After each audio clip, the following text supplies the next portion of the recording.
Hello, we are now live, and so let me turn my light on. So this is the perfect time to, I'm testing to make sure this is actually going out live. But please, if you're watching, give it a share. This is the Tattoo Collecting Podcast episode of with Todd Torres, the collector. And I want to just run through a couple of announcements while we collect some of our guests to Zoom in and let you know what's going on with all these Zooms and stuff. We have other upcoming shows that we're doing. Is not only is every Thursday at noon is the Tattoo Collecting Podcast with Fawn and Jordan and tattoo collectors. We also have paint jams. So this Friday, December 13th at 9 p.m. is the legendary Judy Parker painting. She's going to be working on a mermaid, but you could just bring your art and zoom in or just watch along. It's pretty sick. Actually, and Sundays are pretty awesome. Russ from Tattoo Smart is doing exercises beforehand, so you can block out your whole evening, go to the Tattoo Smart and click subscribe. Every Monday morning, the hashtag Reinventing Drawing Group gets together on Monday mornings at 9 o'clock Eastern with Jake Meeks of the Fireside Tattoo Network. Tattooers all kind of beam in, they're doing their homework and drawing, drinking coffee, talking and stuff. It's the opposite of drink and draw, which is nice. Mondays at noon, we have Needle Jig. Mark is doing Let's Talk Tattoo, where he interviews different tattooers. Renee is coming up this Monday. Every Monday night, subscribers can join the Reinventing the Tattoo group exercises, where Guy and or guests are leading amazing exercises for people. Andre Malcolm was doing waves the last couple weeks, and it's pretty sick. So that's for subscribers, Reinventing subscribers. Then Tuesday, Guy Aitchison is going to be interviewing two people. Tommy Lee from Germany is going to be beaming in around noon. And then we believe Russ Abbott will be doing some interviews. So the point being, thank you very much to Reinventing the Tattoo Network for letting us and or not letting us, enabling us to broadcast all this. We do also have a couple sponsors to thank. There's a tattoo machine circling around in the background here, the Cheyenne Solterra. There's still time to enter for the raffle. So if you're a tattooer, you can go to tattooeducation.com/giveaway, but you have to give us all your studio info too and a couple other bits of information. But you can be entered to win a full tattoo machine with grip. It's like $700-800. It's amazing. Inkjet Stencils is also giving away samples. So if you are doing a tattoo and you want to see what their product looks like without getting, you basically have to get a printer, and it's eco-friendly. You fill up the inks and it prints out your stencils from the computer. It's pretty cool. But we can give out samples. So if you email Gabe, Gabe, Gabe at tattoonnow.com, your reference, then we could possibly send it in to win samples, and you'll get an inkjet stencil back.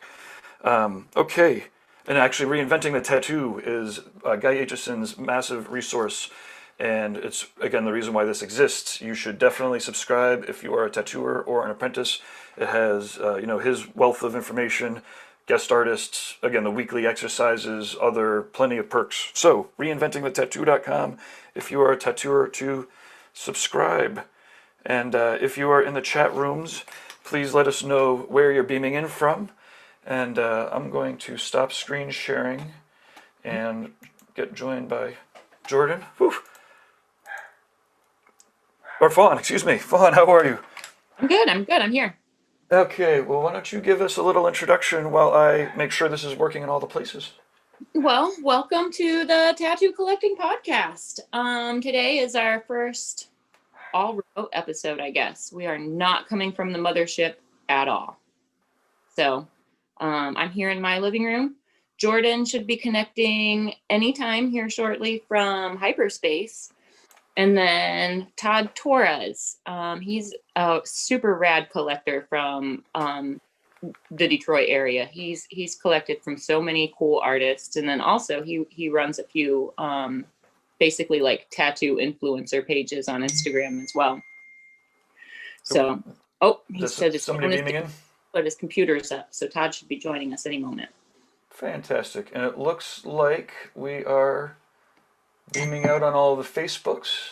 and all of the YouTubes. We prefer to send everybody the YouTube. Well, Jordan, why don't you? Sorry, Fawn, why don't you let everyone know? Did you already let everyone know the best place to find Tattoo Collecting Podcast and all the replays? tattoocollecting.com.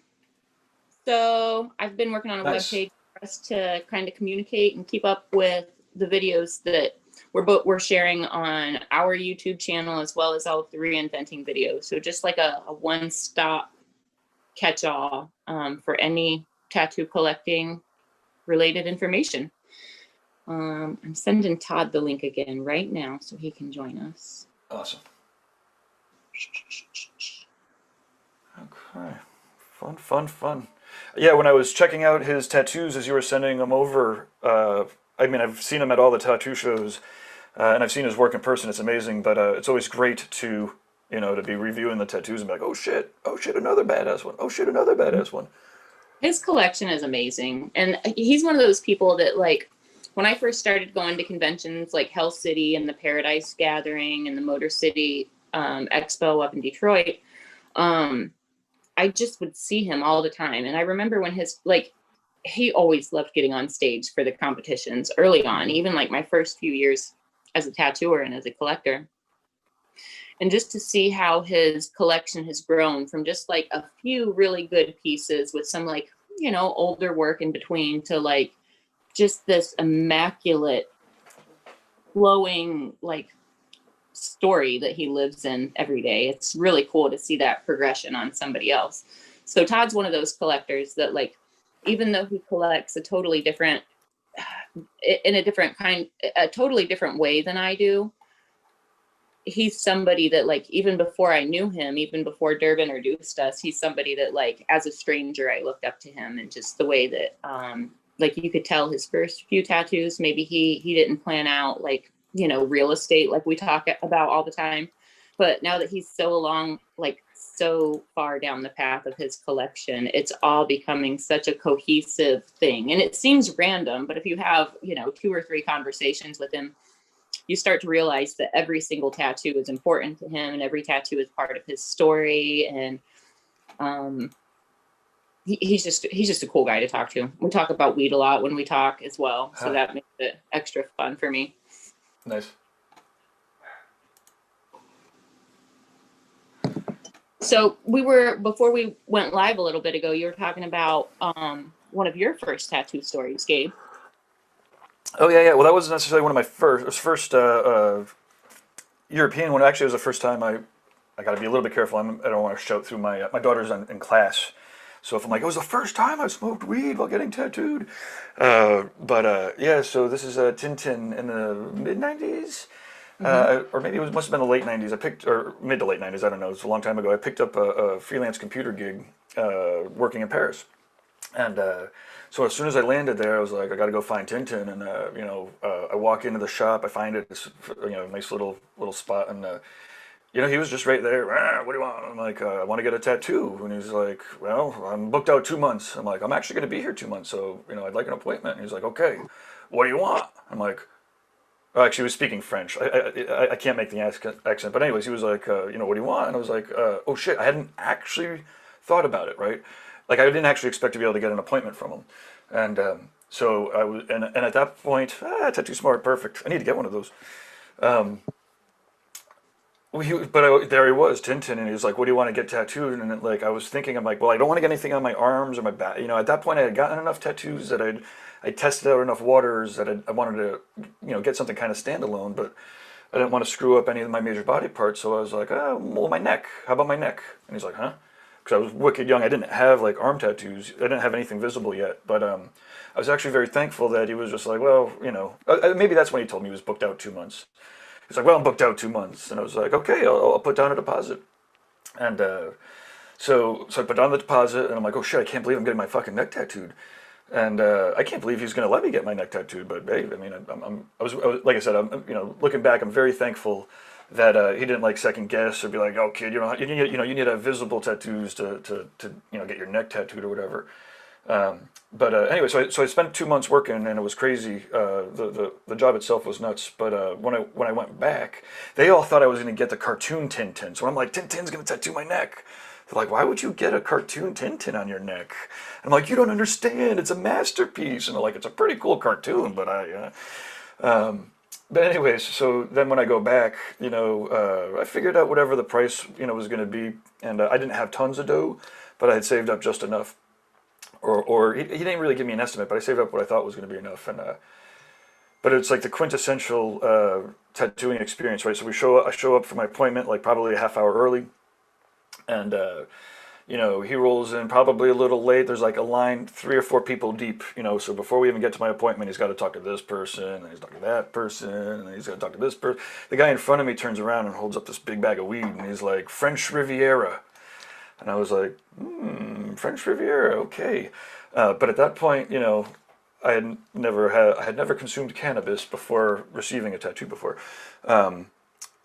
But so to make a long story shortish, so that guy does his business or whatever, they all catch up, and then they start rolling up the fucking massive joints. And I'm just like, oh man, it was like the double size. I mean, nowadays you get a pre-roll, it's the size of a big massive pre-roll, but I wasn't used to it then. Again, I was, early 20s, maybe even late teens, and I had not smoked before getting tattooed before, right? So, and then all of a sudden, as I'm smoking it, it hits me that it's half tobacco. So part of me was like, oh, thankfully this is half tobacco, but I'm also not a cigarette smoker. So then all of a sudden I'm like getting the chills, I'm You're getting getting dizzy, the nicotine most, jitter. getting the nicotine jitters, and then we sit down and he starts to tattoo my neck, and again, quintessential old school, like sits down, gets everything kind of set up, puts his gloves on, the phone rings, fuck, it's my lawyer or whatever who it might be, and so then all of a sudden I'm like just kind of ticking away at the time. I'm like, oh man, like now it's been 4 hours, he's been tattooing me, but stopping, starting, stopping, and it's like now we're getting at 6 hours. I'm like, I don't have 6 hours of his hourly rate in my pocket, and so I'm freaking out just a little bit, and I swear I'm so paranoid at this point. I think he's tattooing "Stupid American" on my neck, and I'm like, oh no, what are we doing? And then all of a sudden when we were done, I looked at it, I'm like, oh my god, it's a beautiful bird. It's not like you didn't fuck with me at all. It's amazing. And he charged me for like the 2 hours that he tattooed me. So all of a sudden I was just like, oh my god, I'm not into this for an 8 hour tattoo. I'm in this for the 2.5 hours, and it was awesome. It was very fun. And he's he's a crazy motherfucker. And I'm ecstatic to see how he's obviously gone on to just keep pushing it. So and with that the Paris Tattoo Convention, man, that's each year that the Krakow convention goes by, I'm really sad that I miss it. But whenever the Paris convention goes by, I'm flogging myself. Like, how could you be a tattoo or a collector and not be in Paris right now? That's how I feel about the London convention. I haven't been overseas at all. Like, I've been to Canada. That's the only country I've been. But I look forward so much to just jumping into those conventions when I have the chance. When we do you have your passport? No, not yet. Actually, I was going to get my passport this year so that I could like commit and go to the London convention this year. However, COVID happened. Yeah, no, that's rough. The London show is, it's the best show that when you're at that level, there's only different flavors of the best, but, Mickey in the London show, he really is able to collect all of the different, schools and styles of tattooing and all the different crews and bring them all together. And I don't think people even fight. It's like they all just get together and they're all so happy to, be amongst such awesome other artists and other collectors that are out of control. The just most upper echelon of artists, I feel like. Yeah. I just want to go there and experience it.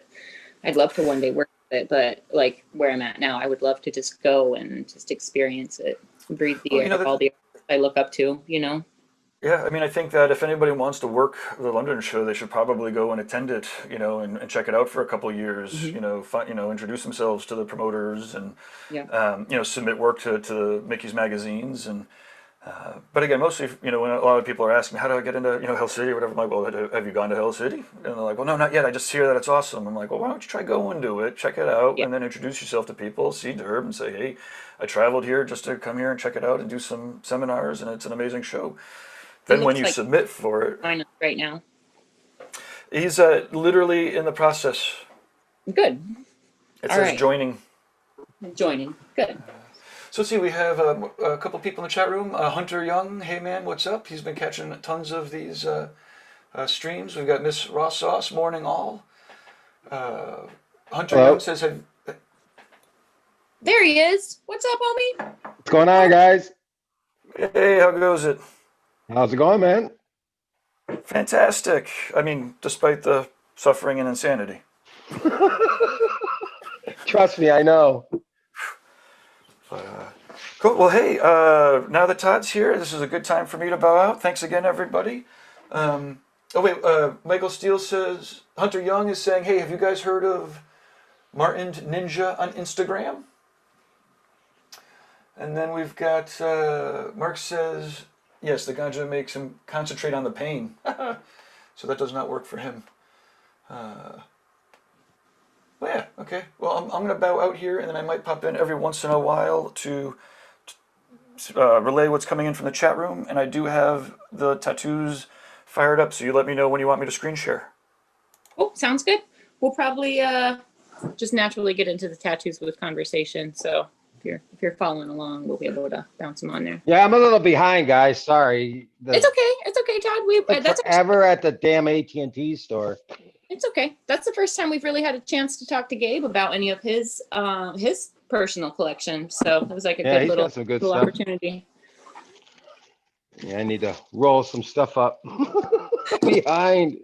It's okay. I've been slacking. I haven't even had a chance to go get any lately, and I didn't want to leave my house, so I've got dabs. Well, I got plenty of dabs. All the hockey pucks, man. Yeah, I got 3 different ones from Green Dot. So 2 batters and the diamonds in there. That's just the batter. Like when I get like that sugary goodness or big diamonds, but I'll smoke the shatter too. It's cool. It's good. Yeah, I get they got I actually got some really good. This is Green Dot from Looks like earwax. Colorado. Oh, it's awesome. Nice.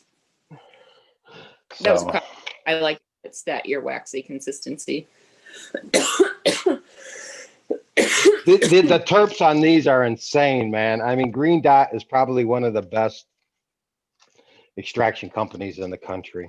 It seriously is.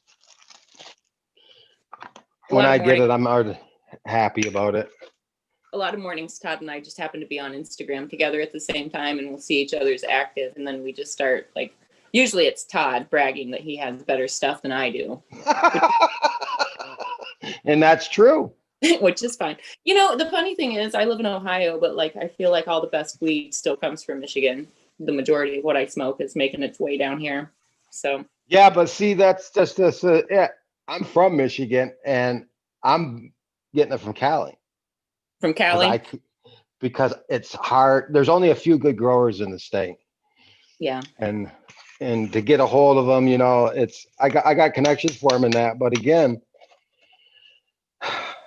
they're not consistent. You know, they'll be there 1 week, 2 weeks later, there's nothing there. So Yep. I'm sick of that. Yep. We're the legal state. I shouldn't have to be. And the dispensaries are just subpar. Yeah. Yep. That's fair. I feel like I experience when we went out to Oregon a few months ago. That's probably the best, not that I've been to a ton of dispensaries, but that's probably the best dispensary experience that I've had. I feel like the dispensary that I went to in Colorado Springs, it was just such a, like everything, like you could look at little samples, but everything, you couldn't touch it, you couldn't look at it.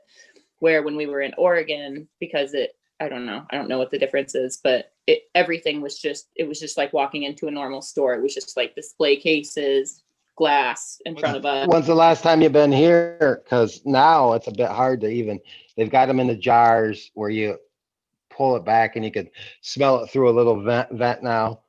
Before they used to be in just mason jars, and they open it up and you could smell it, touch it. Not no more. They won't let Get them in that the state no more. So, but it's legal. I don't have to worry about it no more. I can walk Isn't that around nice? with it. Oh, that's the best thing. I mean, I was talking to my buddy the other day, because I'm 54, he's 64. We've been friends for a long time. So, but we're like, we've been dreaming about this since we've been in our 20s when we were growing. It was like, this is awesome. We don't have to worry about it no more. Do you remember the memes a few years ago that were like, if weed gets legalized, what are all the stoners going to talk about when they get stoned? What good weed we got. Absolutely. Absolutely. Then it'll be, What thank else God, is there? legal. See, I Remember when mean, it was? this is really good weed.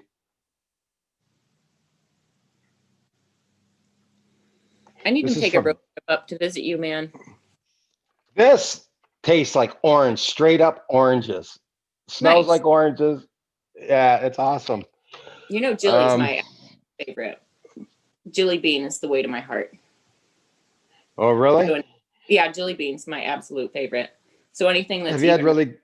similar to that, I love it. Oh, you might like Sunday Driver then. Did I lose you?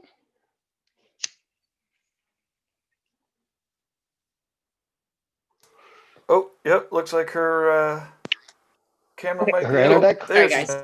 Oh, I there it got is. caught into my iPad. Sorry. Uh, Silence that away. but yeah, Sunday Driver, you might like that a lot. Yeah, I'm going to say that's definitely a strain that I have only gotten from California. Is that where that one came from? Yeah, Yep. It's probably been a year and a half since I've smoked that one. At least a I summer love that ago. one. Well, the thing is with Cali, you get all those flavored profiles that they have out there, and that's just it. In Michigan, none of those guys get those terps out of the weed like Cali There's does. a grower out there named Green Thumb Danny, and he was working on a new strain. And while he was working on that, my brother-in-law and I got to try out some different phenotypes. He sent like 6 or 7 different phenotypes of the same strain as he was just trying them. So it was really cool to be able to sit down and actually like write down notes and send them back to him. Like, oh, my opinion might matter. But Oh yeah, it's like, but it does. I mean, we're the consumers. They should be asking us anyways. mhm. So, So, Todd, we've been talking for but 10 yeah, minutes and we've only talked about weed. Before you came yeah, on, of course, that's me. that's me too, man. But before you came on, Gabe and I were talking about you as a collector, and I was talking about how, like, before you and I even knew one another, how I just kind of like looked up to you as a collector because I got to see how your collection grew over the years. I remember when your back was mostly open and you just had like that dragon, that older dragon-ish thing that you had. It was Godzilla. What is It was Godzilla? I Godzilla. thought it was either a dragon or a dinosaur. Um, so Yeah, it like was Godzilla and King Ghidorah. so I just think it's cool to see how you're like I've always looked up to you and like just the balls you've always had to get up on stage and show your stuff off and just the pride you take in your tattoos. I've always admired that about you. So it's really cool to see like just the growth of your collection and then getting to know you a little bit, seeing how your collection is, each little piece is part of your story. So it's really cool. Like as random as it all looks, it only takes a few conversations to see that it's all just different facets of you. Yeah, how do I? Well, let me start from the beginning. My first tattoo was given to myself when I was in 7th grade in the palm of my hand, which is gone now. 7th grade. 7th grade in arts class with Indian ink and a fountain pen. It was all Nice. hand poke. Oh yeah, it was awesome. Oh yeah. So I did that, and that fell out, and I didn't get tattooed. I didn't get my real first tattoo until I was 25. No, actually, No, I was 28. Take that back. 28. It was a Wow. year after the accident. Yeah. So, and that was in Toronto. I walked into a shop and got some flash off the wall. And then about a year later, I started working on my Godzilla, and I never finished it. Um, it was a biker dude out of his house, which he was actually pretty good. I mean, for a tattoo artist, for around here, he was reasonably well. But I didn't listen to him, so I went back and tried to color it in 2 weeks after I did the outline. Mm-hmm. And oh no, that was a mistake. That was a horrible mistake. Yeah, that hurt so bad. And then I said, well, I'll never. I was always going to get it redone, and I just held off, and 15 years later, I decided to get tattooed again, and I haven't stopped. Really, it's been nonstop. And again, I've never had no plan how I was ever going to do this. It's always been what piques my interest at the time. Mm-hmm. I know people that plan their whole body out before they even start. I'm not one of those guys. I mean, if I was to do it over again, sure, I'd do it just like that. Would plan it all out. But, I'm happy with what I got. I feel like for my Seriously. collection, I didn't have a specific plan, but I do, once my bodysuit is complete, I want it to look cohesive. I want it to look as if there was a plan to start with. And I feel like my torso's getting there. My torso looks like it all Your has torso is awesome. It is. I'm trying. The only thing, well, when I finally decided I was going to do the whole suit thing and I decided, well, you got to sort of figure out what you're going to do. And that's when Megan came in. And Megan's been able to make everything flow together. How many years ago did you start collecting work from Megan? It's 5 years now. Okay, you've done it would have been sooner, but things our schedules didn't meet up and things like that. But it would have been a year sooner. But actually, the waiting time actually worked out better. I got a much better tattoo than probably what I would have got the first time. So, but me and Megan, we just got a system that we do, and we just go about it. We never start on time. We're like, we get there. She tells me to get there at a certain time. I get there, and about 5 hours later, we might be starting. From the way you talk about her, it seems like you and she have the relationship that I like to have with my clients. I like it when it's just like, show up at the appointment time, but we'll get started when we get started, and the day will go however it goes. No pressure, but every time it looks like every time you see her, you get huge amounts of work done. Though she did the cards. Yeah, well, that's Megan though for you. She did the cards. She did that's a cover up. And then those two are cover ups. The cards and the Godzilla's behind the trip. The Bassett. Yeah, it's amazing. A lot of work. Nice. Yeah, Marshall's in the middle there with Gynoid. That Peter Grick was the original artist of that piece, and then my snails is Susanna Griggs. The leprechaun is John Wayne, and the birds are Alan Ramirez. And then you can see my little jaded moon down there. I love the Peter Grick stuff. He's one of my favorite artists. He's actually one of the artists I've ever bought a painting from, because I couldn't swap a tattoo with him. Yeah, I've always liked his work from very early on, because he used to do those more landscape type of things before he started doing other things. And I think the first time I seen him was in Omni magazine. Remember that? I think that's where I first seen his work. Yeah, that's awesome. Yeah, I'm not familiar with the Omni article. That's amazing that he was published there. We feature some of his work in the Biomed Encyclopedia. Yeah. Wow. Who's doing your chest? Oh, my chest? This is Yeah. Nathan Marty.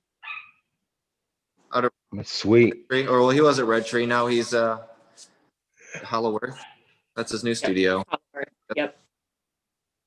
Yeah, that's sweet. I like that. Nice. Well, yeah. Sorry we got on so late, guys. It's good to be on though. Looks like you guys have been going strong here. Todd, it's good to see you again, man. Nice seeing you. I think last time was it like Philadelphia, Cleveland, 50 people watching. So. the back of Detroit. I don't remember. It's probably Detroit. Yeah. we were back of Fawn's van. I think that's where I met you. Yeah. Like, we should have just called this podcast the Back of Fawn's Van. The back of I feel Yeah, seriously. home again. It brings me back. Yeah. Shame Motor City isn't going to be going on. Yeah, super bummed out about all that with everything that's going on with tattoo conventions right now. What if we just got together in like the food court of the GM building and had our own tiny convention in the food court? Yep. Tiny one. We just Yeah. tattoo food Just get court. a few homies together, not tattoo, but maybe set up cameras and like in lieu of the convention. I see. bet- That's Homies I like- that would make a road trip just for the sake of it. whatever gets the homies together. It's true. We all need good time with our homies after all this. We've all been isolated. Excuse me. Yeah. I'm missing. Excuse me, just a second. Oh, that dab got me. I'm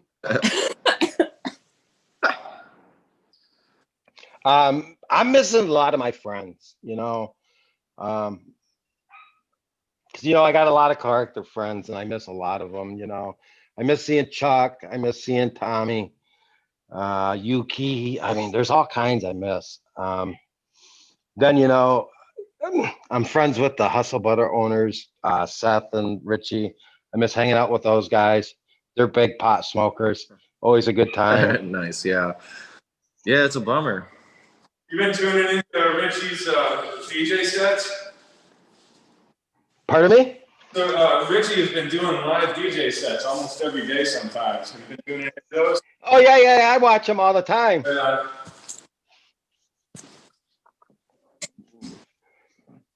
Yeah, that's Yeah, we're the just bragging. Richie Well- Bulldog Radio, Hustle Butter Radio. I think he's on Periscope if people want to check it out. And he's on the Facebook too, but Yeah, Periscope. that. I showed him up. Periscope's his main gig. Richie's always a fun time. So Seth.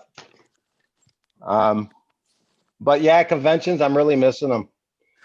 I expected my suit to be done this year, and it's not.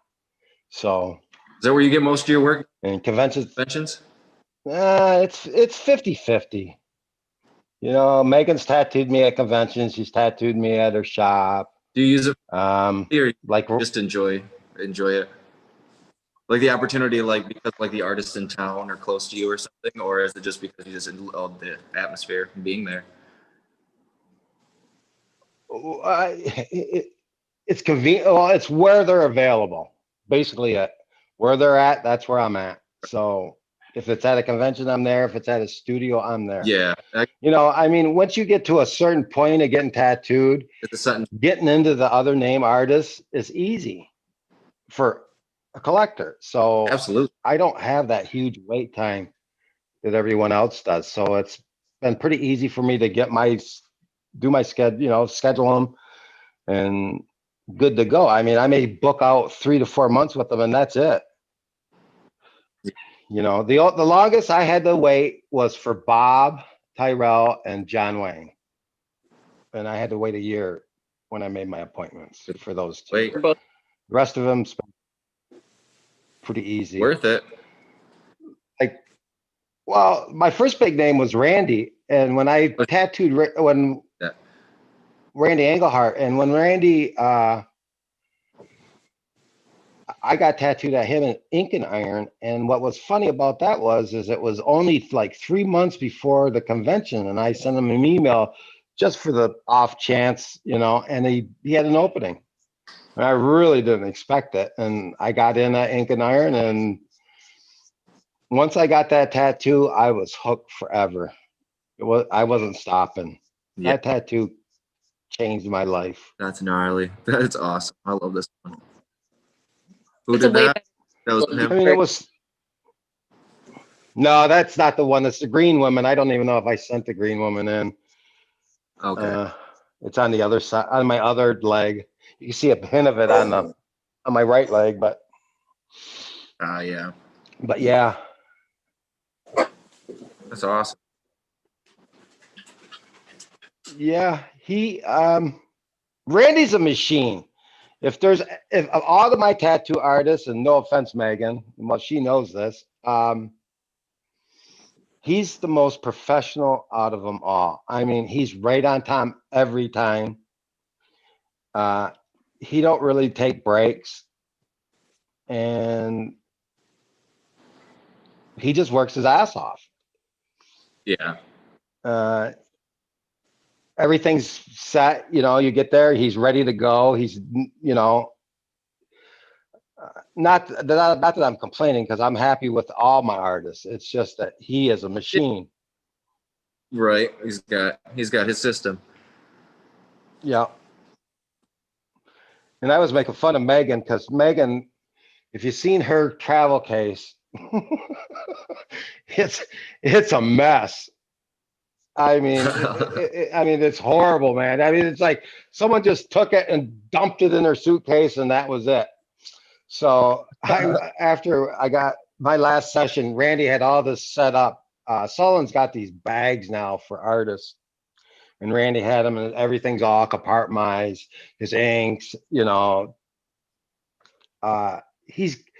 Randy's got his own product, so he had that with him. But it's all perfectly set up, and it don't take a lot to fill a suitcase with it. Not like Megan.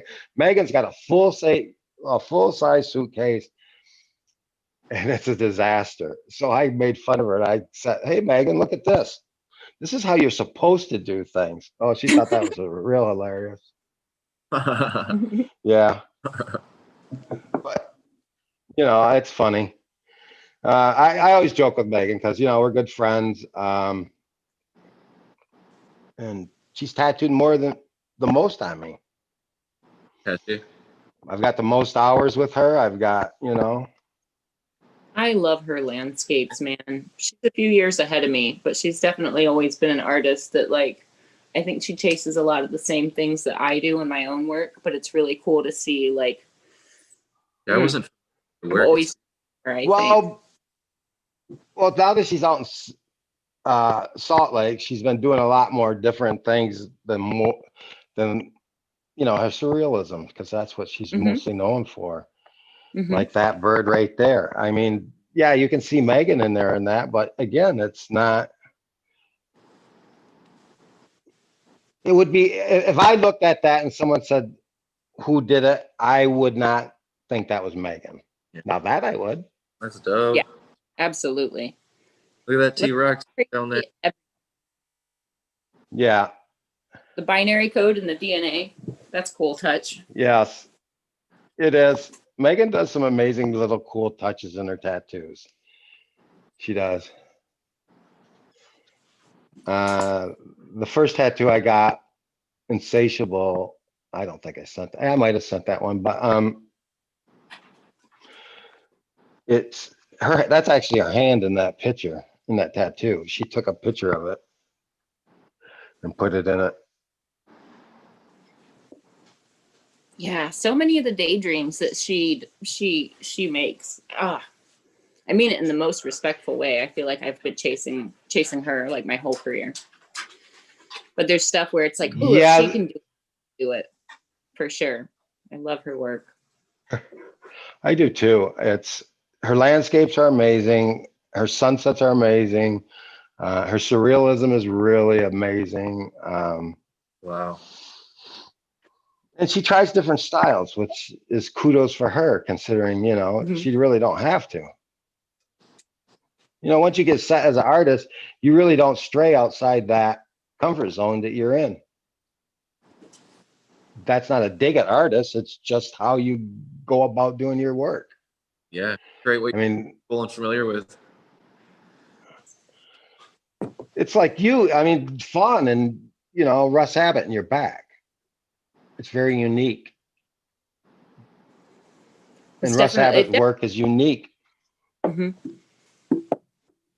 definitely, I don't know, strike of genius I couldn't have imagined. Like, I feel like I gave him some ideas and inspiration, but I couldn't have imagined what he dreamed up. And then I also, I could have imagined symmetry, but I couldn't have imagined in any way that there would be like 8-sided symmetry and it would still be that interesting and beautiful to look at. There it is. That back. Yep. Look at that. Yep. Yeah, that's amazing. Add it up. I think that's me. There's that little white strip on that underneath my butt cheek. That's now filled in.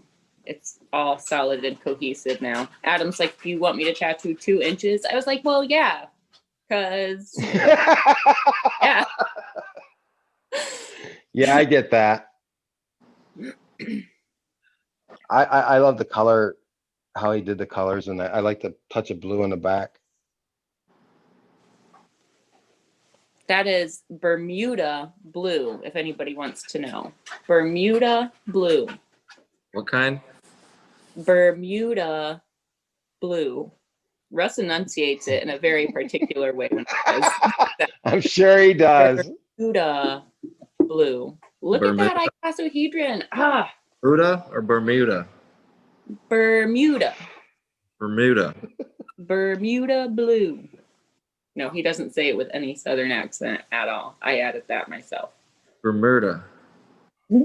It's worth noting that Tuesday, I believe, Russ will be doing an interview with Guy Aitchison in the evening. So, well, at one point or another, Russ is going to be getting on one of these shows. Nice. That's nice to hear. So it's good to hear what Russ has to say. Yeah. What I like when we're at Phoenix, he comes out and plays his banjo. Yeah. Yeah. That's amazing. Yeah. Russ is a good guy. Yes. Amazing. I've met him a couple times. When you get more work done, I don't know. One day I'll get a piece by him. Hopefully, if I got a space open for him. I'm starting to close in on my space.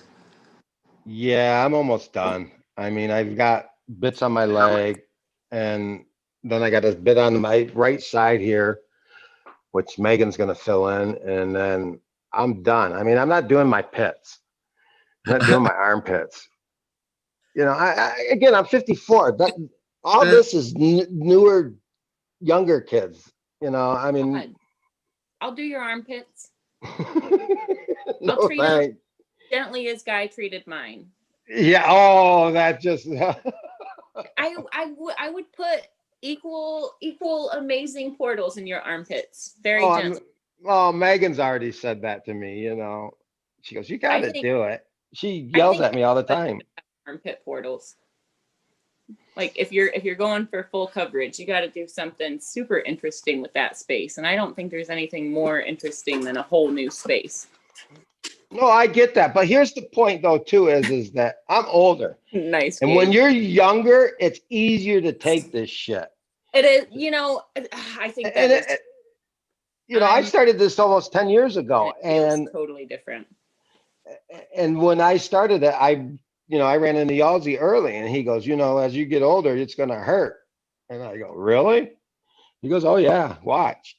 And I really didn't believe it because I thought, pain's pain. Why would it change? Well, past couple of years, I pretty much just hate getting tattooed anymore. Yeah, you got the worst of it too, man. You got a lot of pieces, and they're highly detailed, super layer upon layered pieces. Yeah. So, I mean, only the worst of it. Most of it. At least you've got the back and butt cheeks out of the way. Butt cheeks are pretty horrible. Oh, the back's the worst. I did my ribs in that, but I think I struggled more with my back than I did my ribs. I mean, that's 10 hours right there with Anam and Megan. Oh, that's dope. One session. Yeah. So, it's not like I can't sit because I can. But now it's just a struggle. I mean, that cover up with Megan, the last 2 hours, I was just basically screaming the whole last 2 hours of it.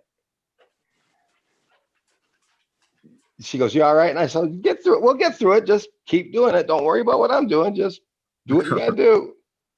Yeah. Gonna be me later on today.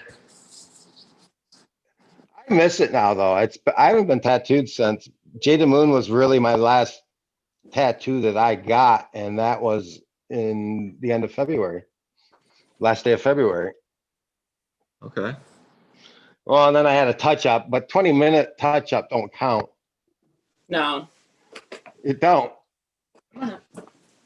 So yeah, I March I had a touch up with Johnny with this arm, and What's on that arm? What is that? it's my space arm. Space arm. Oh yeah, we were just looking. Yeah, you're just looking at it, So dope. and that's a cover up too. He did that. He just basically reworked the sleeve and covered up the one spot that I want to cover it up. I wish I would have discovered him sooner, because actually his space stuff is just getting it. He's one of the top, in my opinion, one of the top space guys out there now. Yeah. If you want space, space work. yeah, it's Judging by first that- rate. Pardon me? Already- What? You clipped out, that's all. I was just saying, judging by that piece, that I can definitely tell he's a super dope space artist. He's got that down. He does. He really got it down. And he's got his own studio here in Ferndale, Michigan, Dark Sky Studios. He's in there with girls. Shh, my Our dog. dogs were all behaving so well for a while, and now they're all going nuts at the same Well, time. my wife just came in, and that's why. Well, Mine they went didn't. That's behaving, because usually they screaming up a storm. Did you see that big nasty possum someone hit? Yeah. Sorry, I missed it. This is who's doing this? Is this John? Johnny Andres did this, Yeah, cool. and the Great. skull's a cover up. So good. So, He's a real nice guy too. he is. He's a real nice guy, down to earth. He works really well too. He's one of those guys that on time, and just does what he needs to do, and he gets you out of there.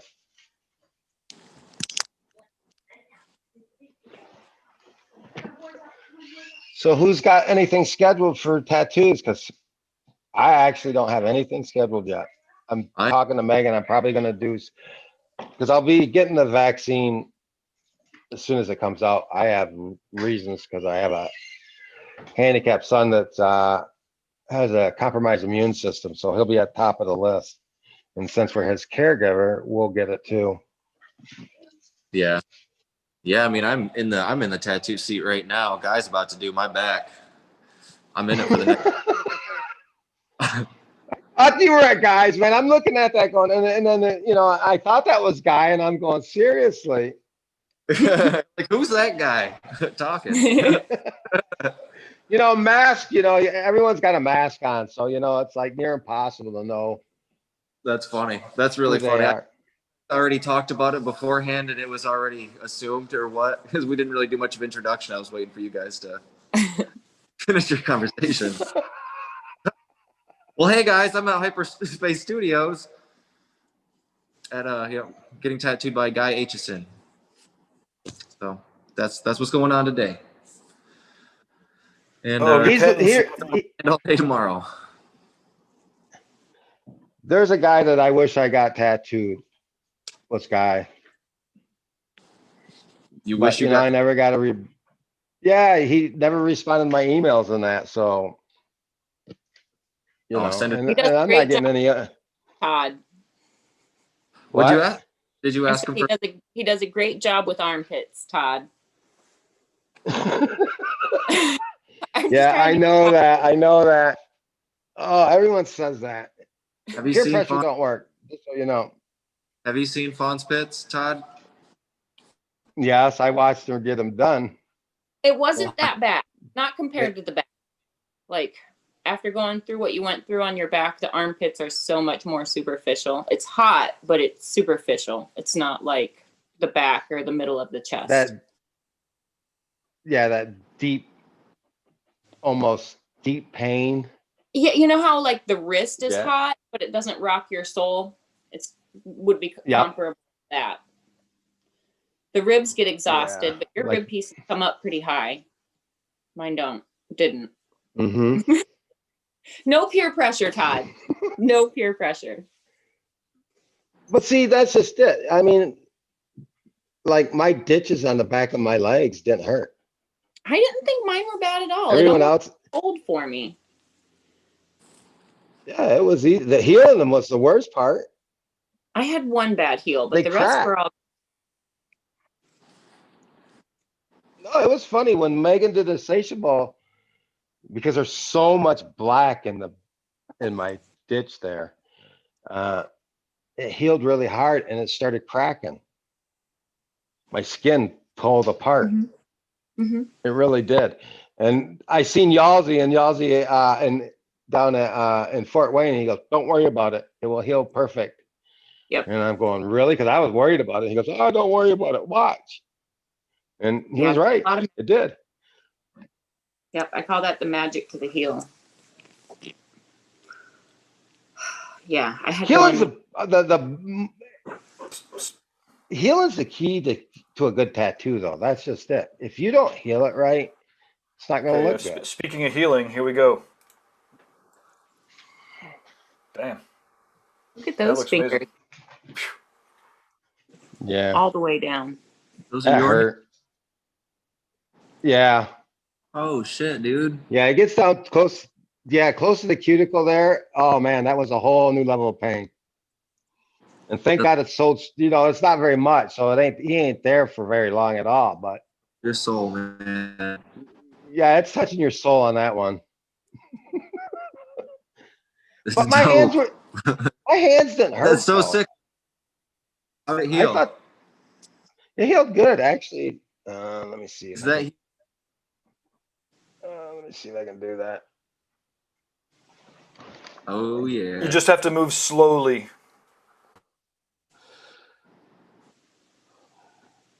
Oh, there we go. Nice. It's just one pass too. I mean, you always know you're going to do another pass on your hands. It's just the nature of your hands. But Jack had the immigration problem, so he hasn't been back here yet. So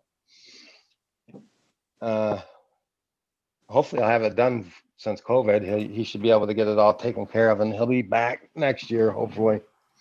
And I can get that other pass done. But I'm happy how they healed because, I mean, some of it fell out, but not a lot. Some in the middle of my webbing on my fingers. Does yours come in between here? Yeah. Like right deep in there? Yep. Yours goes pretty deep too. Yeah. I felt like that was a bit hard. It's a special that you feel like the needle's going all the way through that little pancake of skin. It hurt so bad. But Jack's gentle. I mean, in reality, Jack's a real light-handed tattooer. He is. But that's the nature of black and gray too, though. Color is so much more intense. Where black and gray, I could sleep through that shit. And I have when I got in black and gray. Actually, on my ribs, I slept for an hour when Megan and them were doing that. I did fall asleep for a little bit. I love when my clients fall asleep on me. I can't fall asleep on a tattoo though. I wish I could. Also, just real quick, that's Jack Connolly that did that tattoo? Yeah. Which Jack? Yeah. Connolly, yeah, cool. Yeah, Connolly. And he tattoos with Sam Barber, is that the truth? Yeah, they pretty much. Yeah, I think they're in the same studio. I'm not for sure. I thought they were, but he's great. Wait, actually, you know what? Let me fire him up here.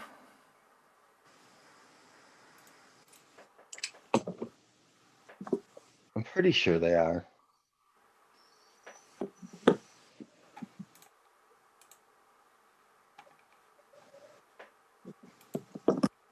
Boom. Oh, now all of a sudden I'm like on people's websites here. Boom. Yeah. He must have just posted that. I don't think I've seen that one yet. That's pretty sweet. That's rad. I haven't seen That's that. that's on Arlo. Oh, no shit. Yeah, that's on Arlo. Wow.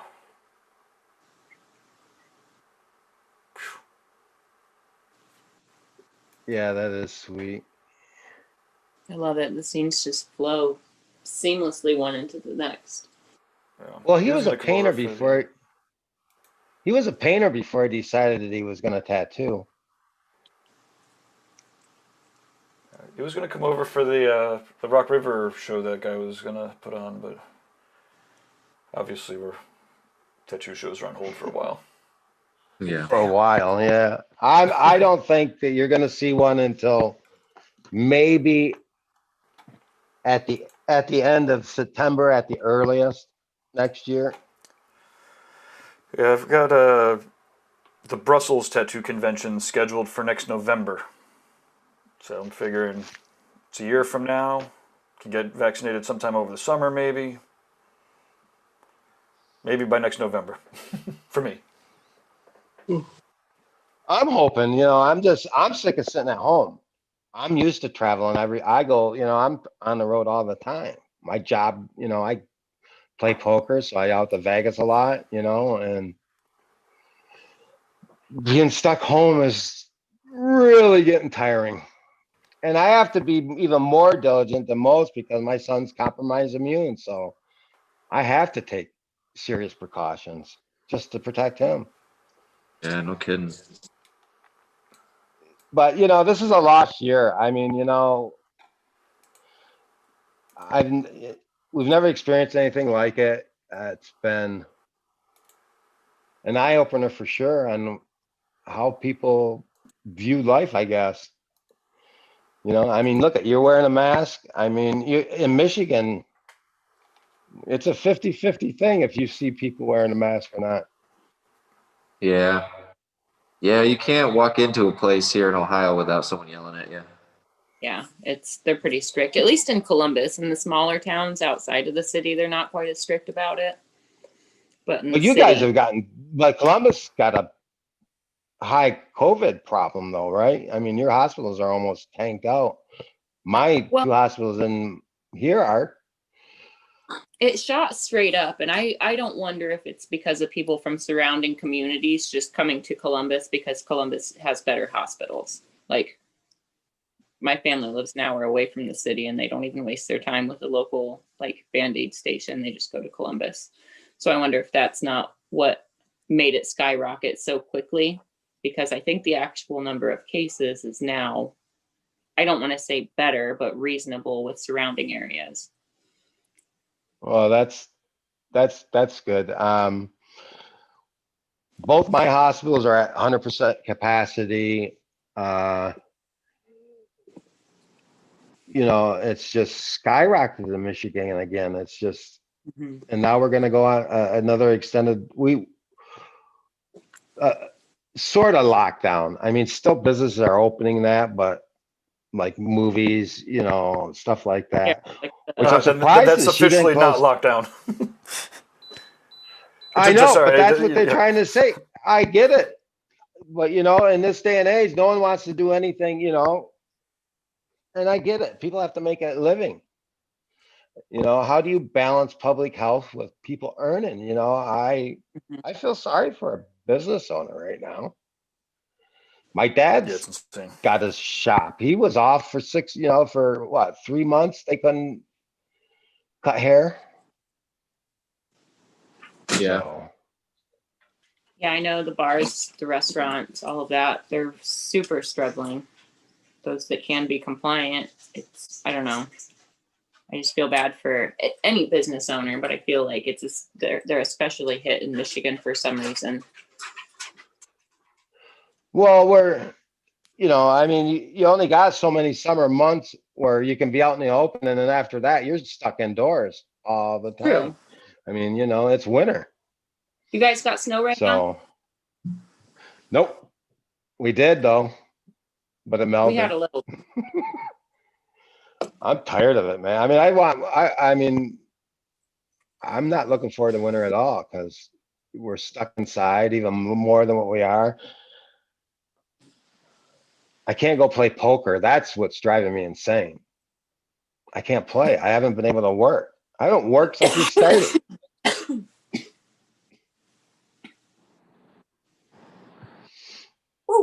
I'm just lucky that I've made enough that I can sit. I'm not, you know, bleeding to death like most people. I can be okay.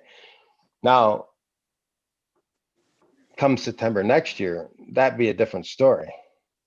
If I'm not working by then, well, then we're going to have a different story talking about. But right now, I'm okay. Right. So, Yeah. Yeah. That's all right. That's the situation. So many people. It's real. well, I want conventions just to get up and running, you know. I mean, I'm sure that I don't think we're going to have the big conventions that we used to have in the past. I think there'll be a much smaller scale, probably. I agree.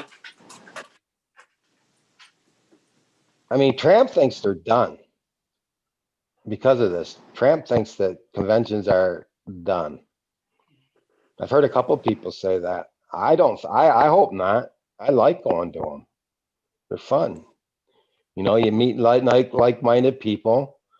We all get to show off all our stuff, and there's more collectors out there than just me that have even more amazing work on them.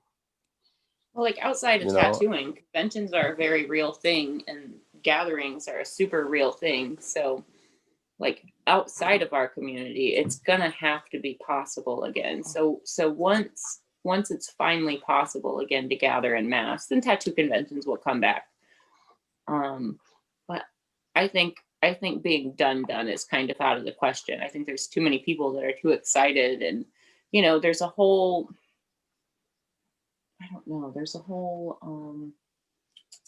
like economic factor of the tattoo conventions too. So many people make so much of their money touring the country during convention season, you know, or that's when they get their name out there, their product out there. I think it's just necessary. Well, James Vaughn. Work.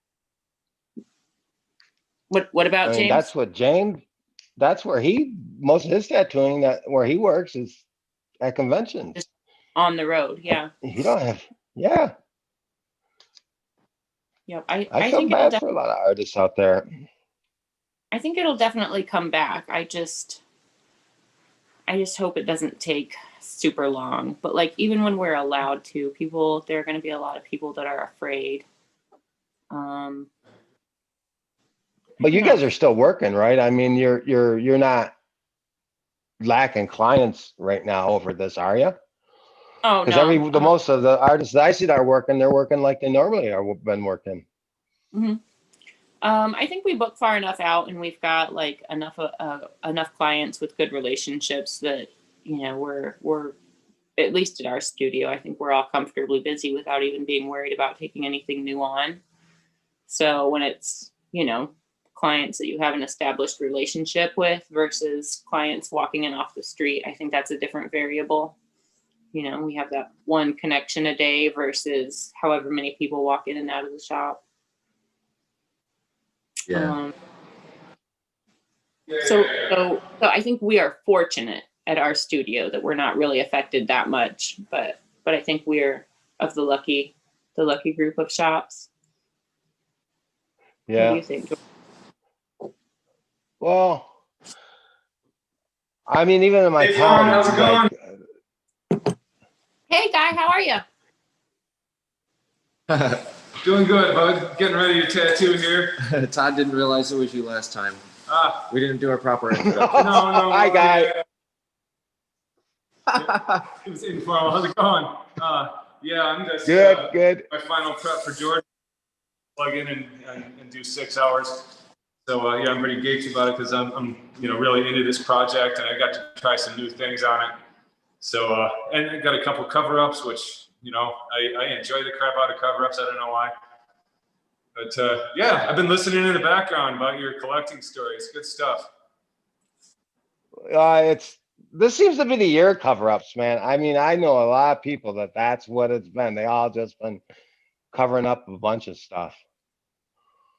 Yeah, well, I mean, everybody makes mistakes, and I mean, I've had 4 sleeves done. You know what I mean? It's just that's part of the collector's journey.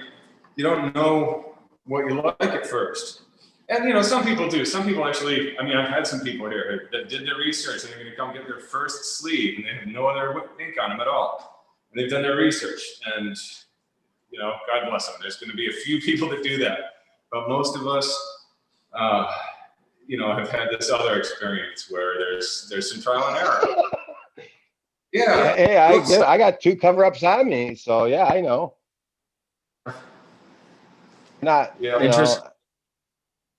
You learn as you go along doing this. That's another thing. You learn what's good, what's not, who's competent, who's not.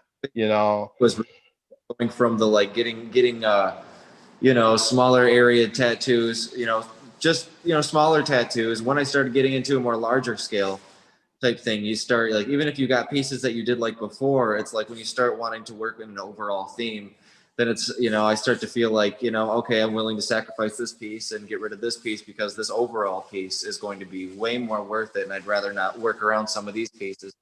That's here or there with everyone's tattoos, and to each person. But for the most part, when I started to think about bigger pieces, that's when I really started to think about, covering up old work. Right. Yeah. Actually develop a vision for your overall collection. Then you start to look at, what do I need to do with my existing? What can I keep? And Adrian Lee, he's got this interesting thing he does with people when he meets with them for the first time. He'll get out this kind of body chart, and it's just like a blank human form standing there, right? And and then say, okay, what do you have already? You've got this big piece on this upper arm, you've got this little piece on your forearm on the other arm, and you've got this little thing on your chest. Okay, so if you wanted a completely balanced look, we would need to map out, this much of both arms and this much of both sides of the chest in order to create a completely unified look. Now we can expand from there. We can go larger on the chest, we can go farther down on the arms, but this is your bare minimum for a unified. So what do you have here that you absolutely have to save or keep, and what do you want to cover or are willing to cover? And so then he'll go through that whole process with them and make sure that they've had a chance to think through their existing collection, their desired collection, and what compromises, cover-ups, or changes they might need to make in order to arrive at that goal. Yeah, absolutely. I like all that. Very well said. I think that's all very true. Jordan and I are giant. What a valuable tattoo collector's honestly, because if sometimes you can think about these things earlier on, you might end up being able to go for those bigger pieces that you want, but I don't know, sometimes having the balls to cover up some older pieces for the sake of newer pieces. But I would never want to talk anyone out of the tattoos that they have or say anything about anyone's tattoos. I just like that opportunity to work for, even when you have work that you're pretty happy, you're okay with, or just don't like at all. You have that opportunity to just still do super spectacular. About, just with the speed in which the possibilities of tattoos is growing. What was a good tattoo 20 years ago? What would have been the best tattoo 20 years ago? And there are exceptions to what I'm about to say, but what would have been the best tattoo at any show 20 years ago wouldn't even make it into the top 10 today, just because of what's possible, because the technology is changing, the technologies that are available to us, the color qualities are getting so much better, the machines are more consistent. What was good could just be better. You know what I mean? Sometimes I like looking at old tattoos that sometimes somebody's unhappy with it, or they're not like you can tell they were happy with it when they got it, but they didn't know what was possible. And sometimes it's like, well, we don't have to cover it. We can enhance it. We can make it new again. And I think that's something that's always really magic to consider, because sometimes it's not, sometimes it was a great tattoo to start with, but time happened. You know what I mean? Well, time is the killer of all tattoos. I mean, I have quality work on me, but some of it is now almost 10 years old. And now you can start to see the age of it. Not that it's not looking great and still looks as good as it was done, but if you get right down to it and close up, you can see where certain areas are starting to fade a little. You know, just getting old looking. That's it. So I've always figured that once I'm done with my suit, that I'll just go back and have it all refreshed. You know, I can't ever see myself covering up what I got on me now. I mean, to me, that would just be a affront to the artist that has worked on me. Work is so amazing. Like, I would, your work's amazing. I wouldn't even, like, you still, like, your bodysuit is in itself kind of this overall encompassing piece like that, because of, you know, the dedication and the artist that you've went to with the pieces that you big and so dope. I couldn't see you. I couldn't see it.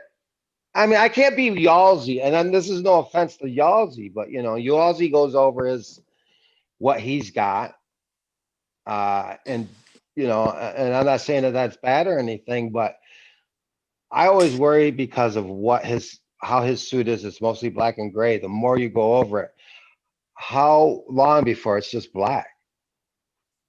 I mean, that's just. I mean, maybe I'm wrong. I could be wrong there, but you know, to be fair, predicted, I think that's going to happen. I feel like he's just getting tattooed until it's all black, and then he'll start coming over the black with color or white or something. I think he's just. I love the evolution of his bodysuit, but I love Yalsey. I think he's an amazing guy, and I love what he's done. I just. On me, I can't do that. I just couldn't do that. I mean, it'd be like going over you know, like Mona Lisa and putting a mustache on him. You know? You know, I got to rework a 30-year-old black and gray piece that I had done just the other day.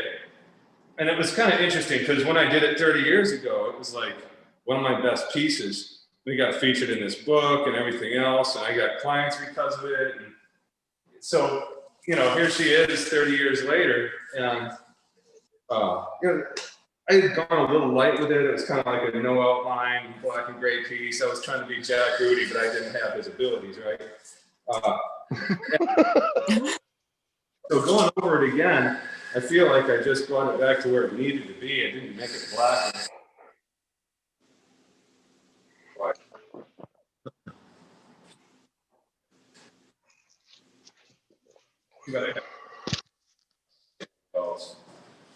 Were you able to just tell it to be quiet and it went down? It sometimes works. Oh. Yeah.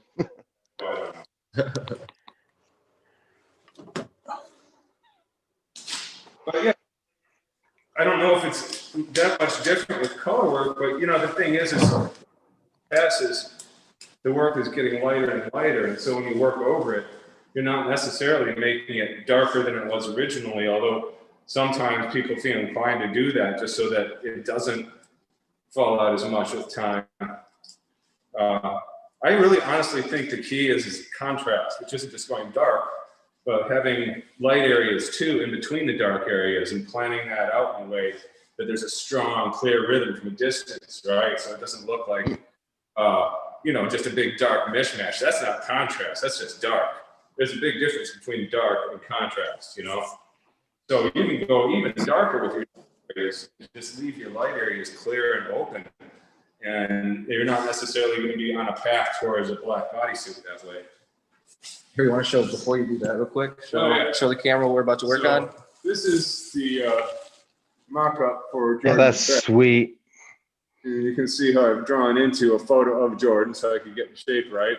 And the middle part is something I put together in ZBrush, 3D modeling program. Maybe if I Yeah, I don't know how it actually. I mean, what happens then is it just gets smaller on the screen with black bars to either side. So. True. But yeah, Yeah, I can't wait to see that done. We've got a good start on it, which means we don't have to put any time into stencils or, picking my way carefully through the outline so I don't lose the stencil. Instead, we can just dive right in. So I'm psyched about today. Yeah, I'm super psyched. I'm as psyched as can be, but I know it's gonna be a day. Right, yeah, we're starting in the middle of the back. We're not using any pre-numbing. We're gonna get the worst of it out of the way. And I'll be using some numbing stuff for the armpit area later on in the session. And I use Bactine throughout the day, so, that's about the best we can do. I've now got the reference in place, and I just need to run the razor real quick, and then we're gonna go. Yeah, so like, when I say I had 4 sleeves done, I had a bunch of lasering done, which means, the cover-ups didn't have to go dark, In fact, Yeah. The left arm, which you can't see very much up here, but, even just seeing a tiny bit of it, you can see how much contrast it's got. Big dark and light areas in grime. And they made a point of making this thing as bold and contrasty as they could. So, the lasering allowed them to put some really big open light areas into the design. You can't always do that. You got to go potty. I have my right arm. Be right back, guys. I got to let my dogs out. Oh, yeah. Come on, girls. Right. Come on, girls. So, yeah, the right arm did not laser light, so I had to go a little bit stronger with that design. I couldn't have open areas in it. So, every cover-up is different, and it doesn't necessarily have to take you on that path towards a black bodysuit. Yeah. You just have to think that way. Right.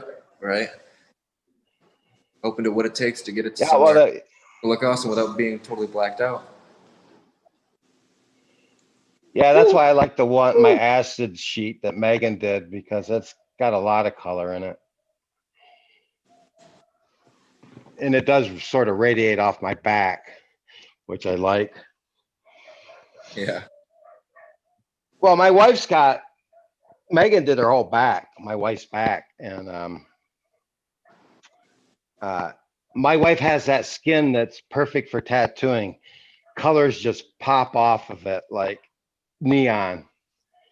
And, I've always been jealous about that because,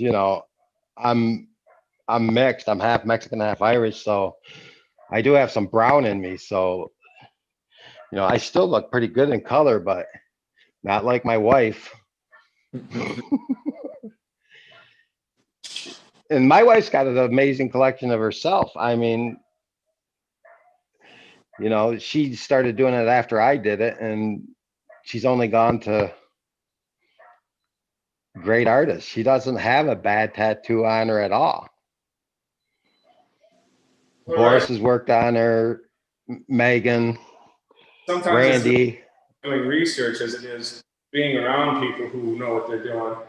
And, I'm guessing she got to go to some conventions with you and meet these artists and develop, a really good sense of what was available before she started collecting. Yeah, she, when she said she wanted to do it, I know my wife, she don't like a lot of pain. So I was sort of skeptical when she decided she was going to do it. So I sort of consciously made a choice for her to go to the artist that did my right sleeve, Jason Peacher. And he did a medium-sized tattoo on her, nothing really big, but enough to make her realize that this is real and it takes time and you have to sit through it. And she did her 5 hours, did it no problem. And after that, she went gangbusters. She did a whole sleeve. And then Randy Engelhart worked on her, Marshall Bennett. I'm trying to think of who else is on Boris and Robert. I can never say his last name right. It's Polish. Wisnik, I think it is. Okay. He's in Canada, but he used to be in Ireland, and then he moved over to Canada. He's really good. John Wayne worked on her. Wow, I'm trying to figure out who has all worked on her.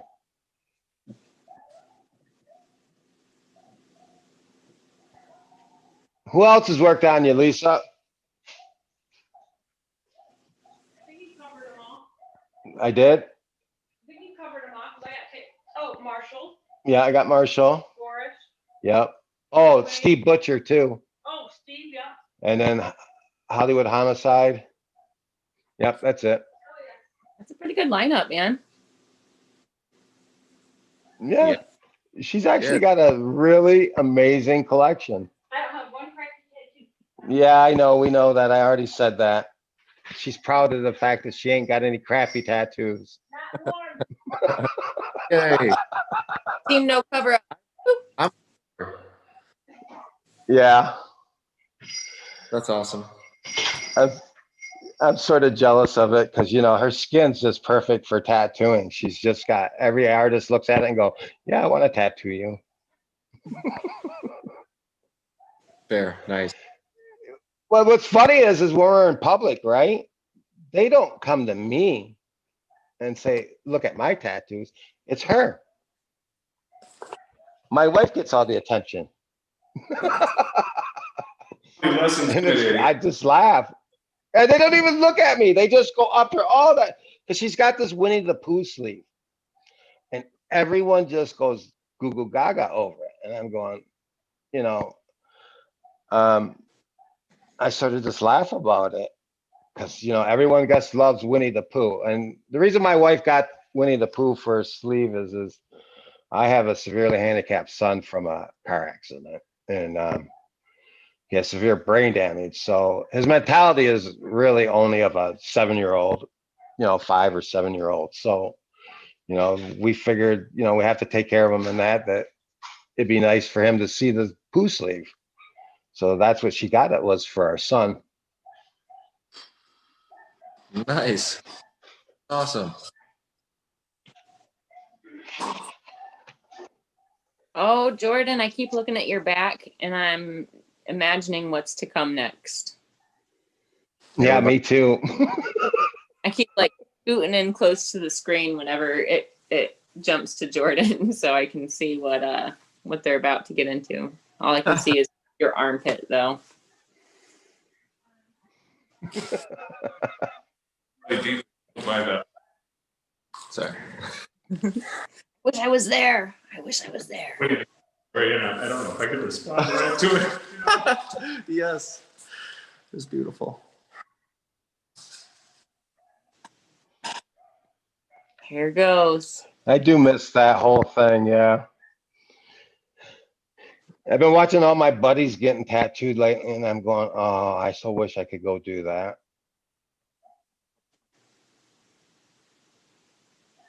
I wanted to be done this year. I wanted to be my suit done by the end of this year. I really did. I bet you'd be glad you didn't though, because now you can still go work on it, right? Yeah, but I'm a year older, and as you get older, it's just not any more fun anymore. You know what though? I still get tattooed a few times a year. It's just not. I'm not gonna lie about it. And so I try to just deal with it, and it's all just reworking stuff I've already got, and I'm working with good friends of mine, a lot of the time Don McDonald and Steve Morris. Those are excellent guys that we've tattooed each other a lot, so it's about as chill as it can get, But yeah, I mean it's still a journey to get to it each time, and I feel like in some ways I owe it to my clientele to put myself through that, because I think about their endurance a little bit more when mine is at stake, In fact, I really recommend every artist should get tattooed at least once in their own. Yeah, I get, That's a good I think idea. they froze, guy did, but no, it's like when I'm getting tattooed by Megan and I'm whining about it, she's going, look at Todd, look at my back. I sat through it. How do you argue against that with your artist? Yeah, well, I mean, that's part of it. And of course, those tattooers that don't get tattooed very much or at all, there's not very many of them, but I just feel like it's a lot harder for them to ask that of their clientele. No, and that's why I like Megan, because if there's one artist out there that I know that knows it because of that back piece, it's her. She's pretty tattooed more than, I can't you're a guy. Are you really gonna sit there and say, oh, a girl's gonna outsit you? I mean, that's the ego part, and I got an ego. I play poker, so, she knows how to push my buttons, I guess. Yeah, I just always remind myself that biologically, women are just better able to deal with pain than men. We don't have to give birth. So No. I just accept that they're going to outsit us. It's true. And that's just what it is. Always true. They do. They definitely can take it better than we can. I mean, I've seen them, plenty of women get tattooed over through conventions and that, and you look at them and I'm going, wow, they don't even flinch.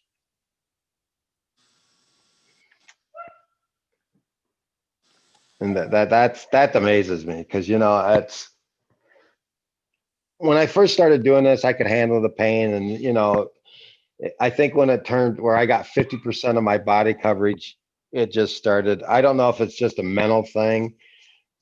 You get tired. I don't know if I don't want to say tired of it. Just, you have to build yourself up to get tattooed. You realize it's a process. You realize you're going through all that pain and that, and you accept it. You're excited about it. When you first get tattooed, you get a new piece. You're always excited about it, and you can get through it. But the more you get tattooed, I don't think that excitement is as real as it was at the beginning. Mm-hmm. Well, I think that there is a point where you've had enough work done in a short enough period of time that you get a little bit needle shy. It's just your body's way of saying, give me a fucking break, dude. And so then we take a break, and then it comes back. A lot of that excitement can come back. Sometimes it might take a few years or a decade or whatever. I've definitely had clients that have taken a break. It usually has something to do with parenthood or whatever. But I've been tattooing long enough that I've seen a whole lot of these people come back and do another round, and that excitement, they end up having a honeymoon with getting tattooed. And they're all about it, and they're ready to deal with the pain, and they're all of a sudden one of your best sitters again. Oh yeah. Oh yeah. I'm. That's one thing about this break that I've had. I mean, by the time I get it, it will be over a year, and that will definitely be the longest I've gone since I've started this. So I'm hoping that the break has allowed my body to tolerate it more, because one year I did 108 hours in 1 year, and that last tattoo that I got done, that took the longest to heal, and I think that was just my body saying, that's enough, what are you doing? And when we get tattooed, I think in some ways we're sort of making a deal with our bodies, saying, okay, you got to help me get through this because I really want this thing, right? And then I'll give you the break you deserve afterwards. I abuse my body. I don't give it very much break. I think that's why my body started hating me, because I've just tortured the living shit out of it the past 9.5 years. Yeah, well, there's different ways to torture yourself, For me, it's sleep deprivation and overwork, late night caffeine and just wanting to keep stuff done. And that's bad too. Yeah, my situation with my son, he's 24-hour care, so yeah, sleep's a luxury around here. Yeah. And it's been like that for 26 years. So, but you just get used to it. And then my job, I play long hours, you can play long hours of poker. So, you can play 2 days in a row constant and not take a break and not think about it. Mm-hmm. It's harder now. I'm older, but when I was younger, I could do that. Spend days playing it.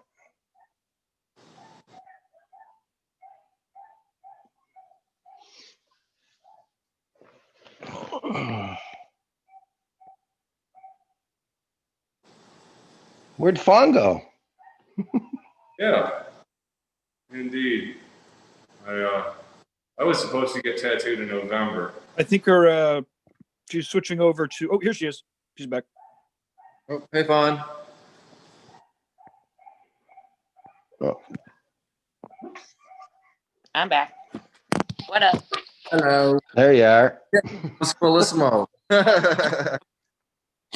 You know me. You know me.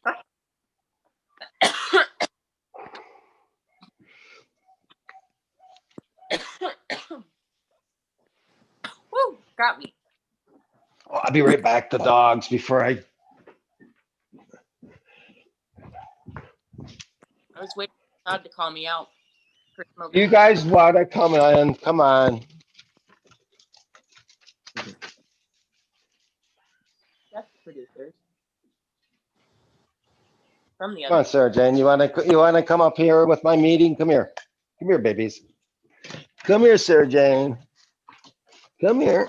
Oh, say hi to everybody. Yeah. Hello. Oh, and then I got my other weenie. You say what are their names? The one right here, Sarah Jane. This is Minya, my sausage dog, and then my other one, Callisto. Come here, Callisto. Get in the picture. There you are. She's a mix. She's a Sheltie cattle dog. And then the other one, come here, Mel. I got 5 dogs. Hi. 5. That's Come here, Mel. Come here, Melody. Come here, Mel. You get down right now, man. Come here, Mel. And this is my crazy girl, Mel. Come here, Melody. Oh. This is my special girl because I got her from a rescue, but when she was a puppy, she had parvo and survived it. Oh, wow. She's a survivor. Aren't you, Mel? Yeah. Oh, good girl, Mel. I was worried about this one when we first got her because she was so wild because, she didn't get the normal social action as a puppy. So she was just in isolation for like 4 weeks, I guess, until she got better. And then, it was time for her to be put up for adoption and we got her, but she was so wild when we got her. But actually, she's my most best behaved dog I got out of the bunch. Aren't you, Mel? How that works. It's funny, yeah. She's a good girl. And then I got one more other one, a little other sausage dog, but she don't want to come. You seen her earlier. Huh. All right, girls, go lay down. Come on, go lay down. Good girls. So how's things going over at Hyperspace? How are you feeling, Jordan? I'm feeling good. It's the center of the back that I work, so like I get these little like muscle twitches, but overall, not the worst. It sucks. Yeah, he asked me to start here because knowing that it's the worst part. Yeah, I liked how that worked last time. Yeah. Getting it out of the I way. would rather get the worst spot the worst spot out of the way first, and then go from there. Mhm. Well, otherwise, I mean, what happens is it all ends up being bad because by the time you get to the easy parts, you're already sort of tired, right? But otherwise, yeah, it's a really easy beginning, and then you get to the hard parts later in the session, and you're already tired, and it just doesn't fly. Yeah. No.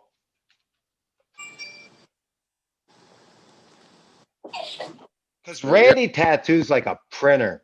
So he's not jumping all over the place. I mean, he really almost goes like a printer as he's doing his tattoos. And so you're stuck at waiting until he gets to the worst spots. And the last session was it with my Godzilla piece. You know, you get up at the top of your leg right there, and that's a whole different another level of pain. You know, after a long session, I mean, we had already went 9 hours and he hit that spot. Oh man. Oh, I was not ready for it. I looked at him and I said, just break the skin. He goes, why? And I'm going, because you break the skin, you can use that nothing on it and I don't have to feel it no more. Oh, I do love that nothing balm, man. That stuff is so helpful. I don't use it all the time, but I use it in the worst places if I can. I use it, you know, after, you know, realism is an accumulation of pain. You know, it's layer upon layer, you know, after towards, you know, I could do 5 hours without anything. Mhm. But after 5 hours, I'm bathing in it. Yes, I feel that. It's just accumulation of pain. It's not so much that it's any different. It's just because they're going over that same spot again and again and again. You know, it gets a bit tender. Today's in our last hour, we're going to be numbing some areas. So, you know, we are trying to think that way. Yeah. Yep. You know, and I appreciate our artists that do that, you know, and again, I've gone to, you know, people that know what they're doing, you know, so I'm not suffering like a lot of other people are with new artists or a guy just up and coming. And I'm not putting anyone that's up and coming down. I'm just saying experience matters in this game big time when you're getting tattooed. I mean, Alan Ramirez was only tattooing 4 years when he tattooed me. And that was definitely a different experience than, say, Randy, Boris, because he's still muddling about trying to figure out exactly what he's doing. So, and he's slower. They're slower when they're learning it. Yeah. But no one's as slow as Rember. Yeah. You got a piece by Rember? Yeah. What do you got from him? Yeah. Where's that? It's on my calf. Nice. I thought I sent it. I thought I sent that one. Yeah. Gabe or Sandy? I'm pretty sure. I don't know if they're with us at the moment. Okay, if they're not there right now. But that's really cool. I'd love to see that. I love Rember's work. Yeah, I love Rember's work too. What was funny is how I found Rember is because he wasn't really well known at the time. There we go. No, right. That's Boris's. Oh, that's Boris's. Okay. Oh, maybe I didn't send it. No, I didn't send it. I don't think. Yeah, it is. That's it at the bottom one. That's it. Oh, sweet. Nice. Okay, I did that. I was looking at all the crazy details in the like coming out of those bone structures into her hand. So how many hours is in that? That's 20 hours. Wow. Over how many sessions? 20 hours. 20 hours. It was basically 2 sessions, and then those small birds on the thing, he touched those and at Motor City, so 3. But those birds, that was 2 hours. Well, 2 hours. Worth it. Yeah, I've got a client. client. It is. It's every bit of worth it. I've got a client who's got a couple of both of his ribs done by Rember. And, they're 3-4 sessions for what we would consider a medium-sized piece. And, but you can tell, you can tell why. You get up really close, because I've been, working right next to these pieces. And it's very detail refinement oriented, there's everything is healed perfectly, and all the values are balanced just right.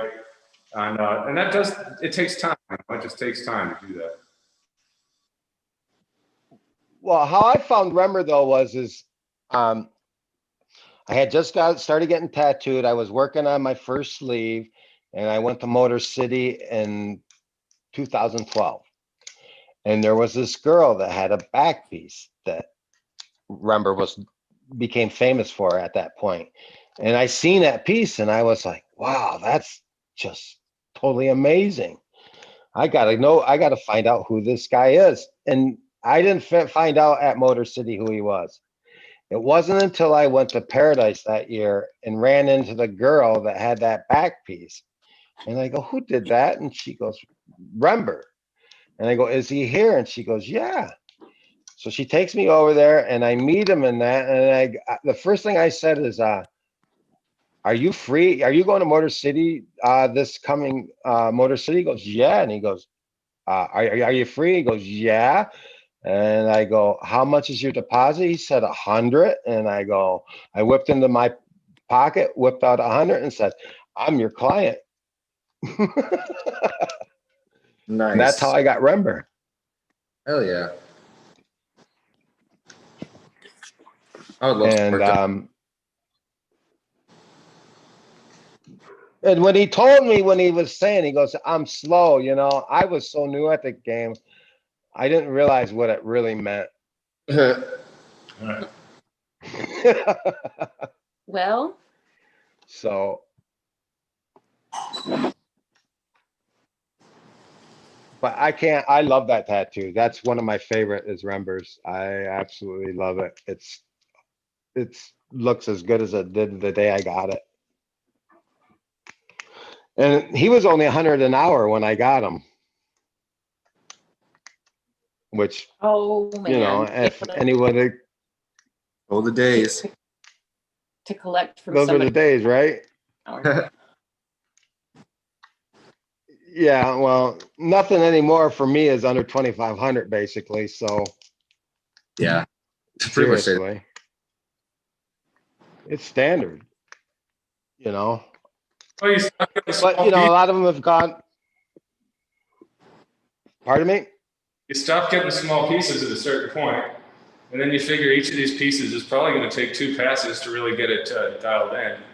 So, you're looking at 5-6 hours for 2 sessions for an average, mid-sized piece at $250 an hour.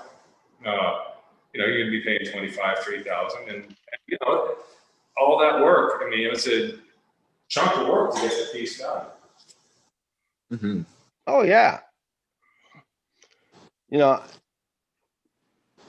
get people to ask questions of you that aren't used to getting tattooed in that. And, I'm reluctant to tell them how much it is, because if you do, it's like they're shell shocked or sticker shocked by what you're telling them in that. But, you got to tell them you pay for what you get, and it's absolutely imperative that you pay what you're gonna. If you don't think so, you're wrong, because it is. Right. You're paying for experience. You're paying for their Charging. art. They're creating art for you, so that takes time. Yeah. Like I try to tell people, I go, they design it, but they, that's all in part of the cost of your tattoo, but in reality, they spend a lot of time. I mean, I've seen how long Megan designs tattoos. I mean, she tattoos. Once she's done there, she's designing her tattoos for the next day or a couple days coming up, and that's an 18-hour day right there. So It's you all gotta worth pay, you for it, and if the art's gonna be on you forever, so in reality, it's like nothing's expensive when that's the case. But Well, that's still. that's what I try to tell people too. I mean, you got something that's going to last you forever. It's not like it's going to go anywhere. It's going to be with you forever. It's a part of you. It defines you eventually as a person, part of it. So I I just try to tell younger ones that, yes, you're going to pay, but it's worth it in the end. If you think you can get it cheaper, you can't. Yeah. As someone who charges, I'm usually in the range of around like $200 an hour, usually like a day rate. But because of that, I mean, I'm cool with spending whatever it takes to get, the piece done that I'm getting done, because if I'm really super into it, I'm not really going to be looking at the price tag. I'm going to be looking at the piece of art. So whatever it takes to get there is the way I see it. So that's how I looked at it when I first year, I got to save for when a I year. first got ready. Well, when I first booked Randy, I knew that I'd be paying a lot more than what I had paid for previous tattoos.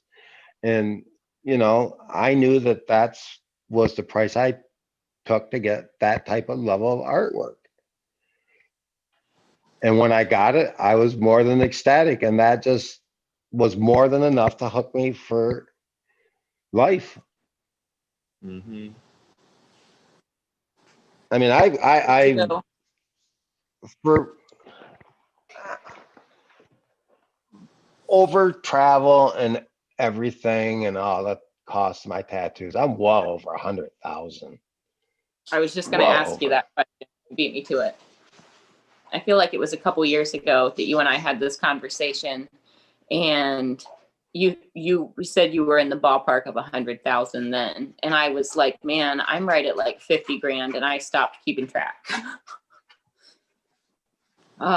It seems like a crazy number, but I'm so proud of my tattoos, and I can't think of anything I'd rather spend my money on. I'm gonna have it forever. Yeah, that's how I look at it. I like to be able to walk on a beach and show them off and have people stare at you. I like that. I can't say I don't. And I know that I'm unique versus most people when I'm out walking about. I'm definitely, people aren't seeing what I have on me every day. I mean, it's getting more and more that you see it. Like I was at the Comic-Con in Detroit, and I seen this sleeve from probably 40 feet away from me, but just because I could see that sleeve, I knew that it was quality work. So I went up to it and I looked at it and I recognized it immediately. It was Sarah Miller had done it, the NFL, the Pittsburgh Steelers sleeve that she did. I mean, you could tell quality work from a distance too. It's not like but that was my first really in the wild where I actually seen quality work on someone outside a convention. Now my dog wants all my attention, Todd. She wants me to hold her like a baby. Oh, does she now? Yeah, come on. Mine had decided to take a nap. There she Oh, is. look at her.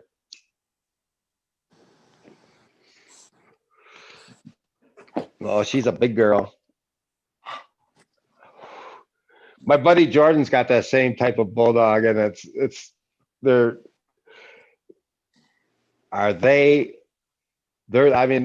appropriately named. They like to push you around. It's hilarious. Call them bullies. It's like she uses her weight, and she's like 1.5 feet tall, but 75 pounds. It's out of control. That's my buddy Jordan. His George, he's like 90 pounds, and he's a strong dog. I mean, I got strong legs, but he can really push me about. And I'm like, wow. It's funny though. I like him. He's got Babies. personality days, man. Jordan I love brings his dog. dogs. You know, they're She bullies him. Yeah, I'm such a good sport about it, though. Well, of the bully. She's awful. Okay, go on. I got one bully in the house. I mean, one of the dogs is a bully to the other ones, and I have to watch her, and that's my Melody. The one I said that's always good, but when it comes, she gets a burr up her ass. She'll go right after him, and you know you got to separate dogs, you know. Yep. But oh no, they get along great. I love my dogs.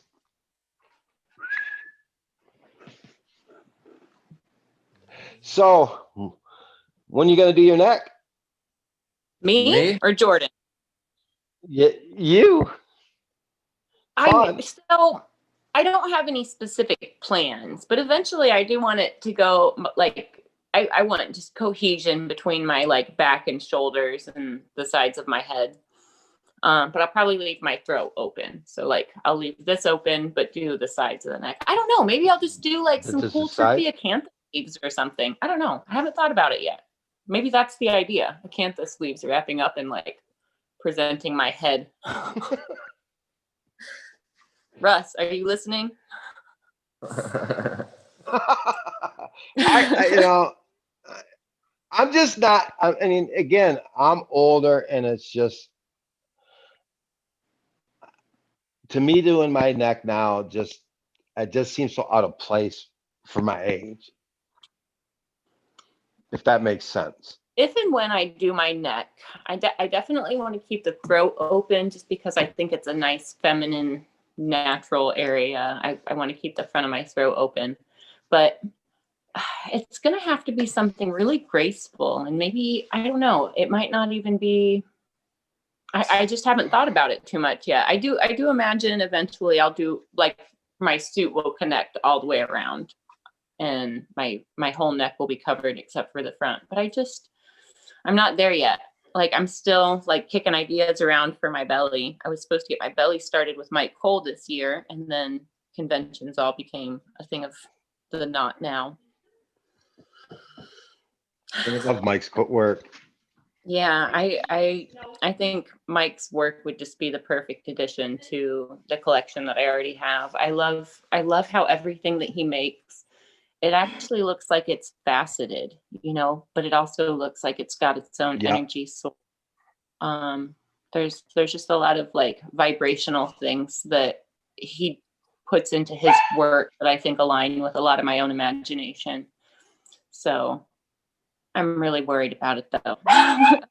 I'm still committed to having him do my belly, but once travel is a little easier, but I feel like it's going to hurt so bad.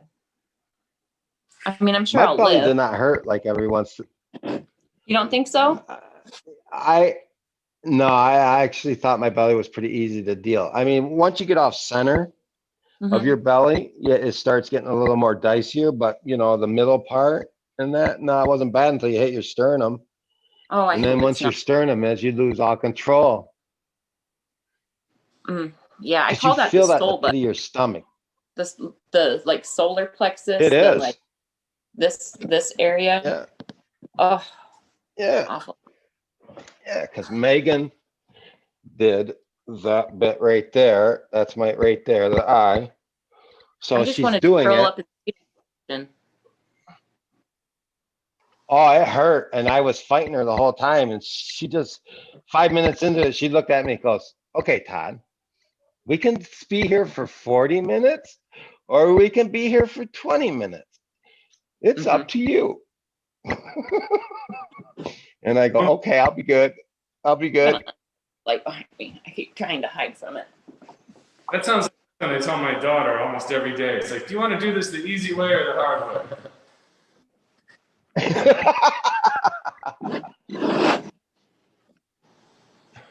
You know, Kaya likes the hard way, though. Megan just has well, yeah. Well, see, people don't realize that I did my belly button, my sternum, and my nipples in that same session. Ooh. Oh man, why Okay. would you? That's a fuck. Why? Yeah. Because that's how it was done. Oh man, Todd, I'm sorry for Yep. you. Mm. But like I said, the stomach, and again, the belly button actually don't, it's just weird feeling. You feel it. Okay, sorry, Fawn, but a guy, you feel it in your dick. You really do. If it's a weird sensation, it almost makes you feel like you gotta, like, you know how you gotta take a piss, but it's not quite like that. It's just a weird Just fucking feeling. better and all your little tubes. Yeah, when I had my front done, Eddie Deutsch is doing it, and he's not gentle.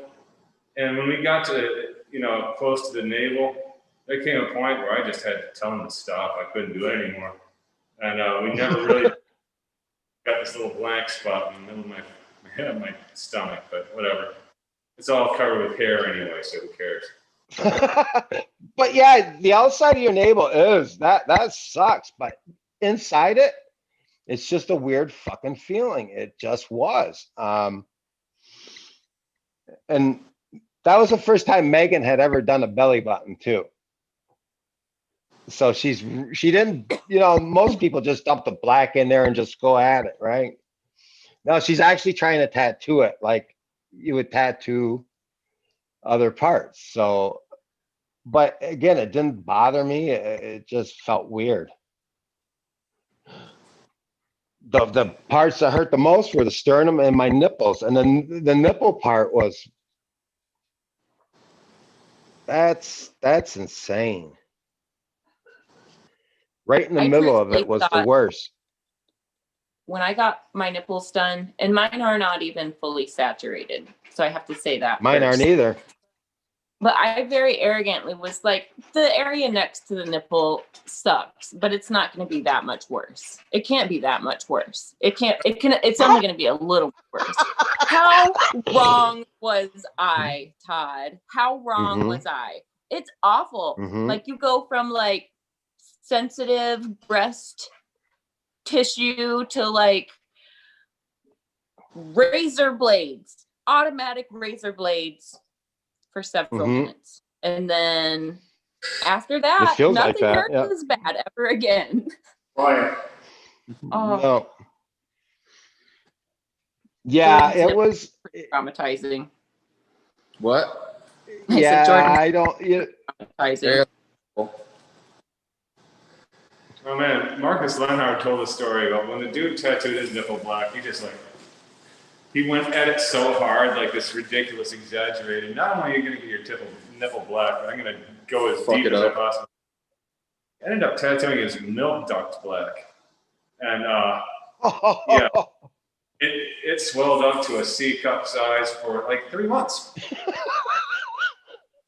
No, thank you. Jesus Christ. Yeah.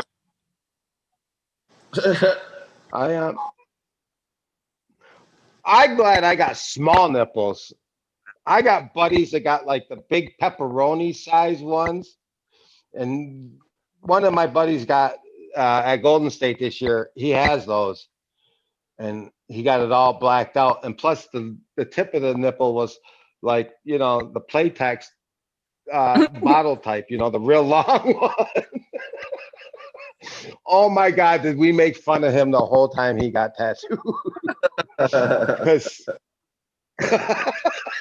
We did. We just gave him shit the whole time. And Nam did it. We were just going, does that hurt? Because he was almost in tears.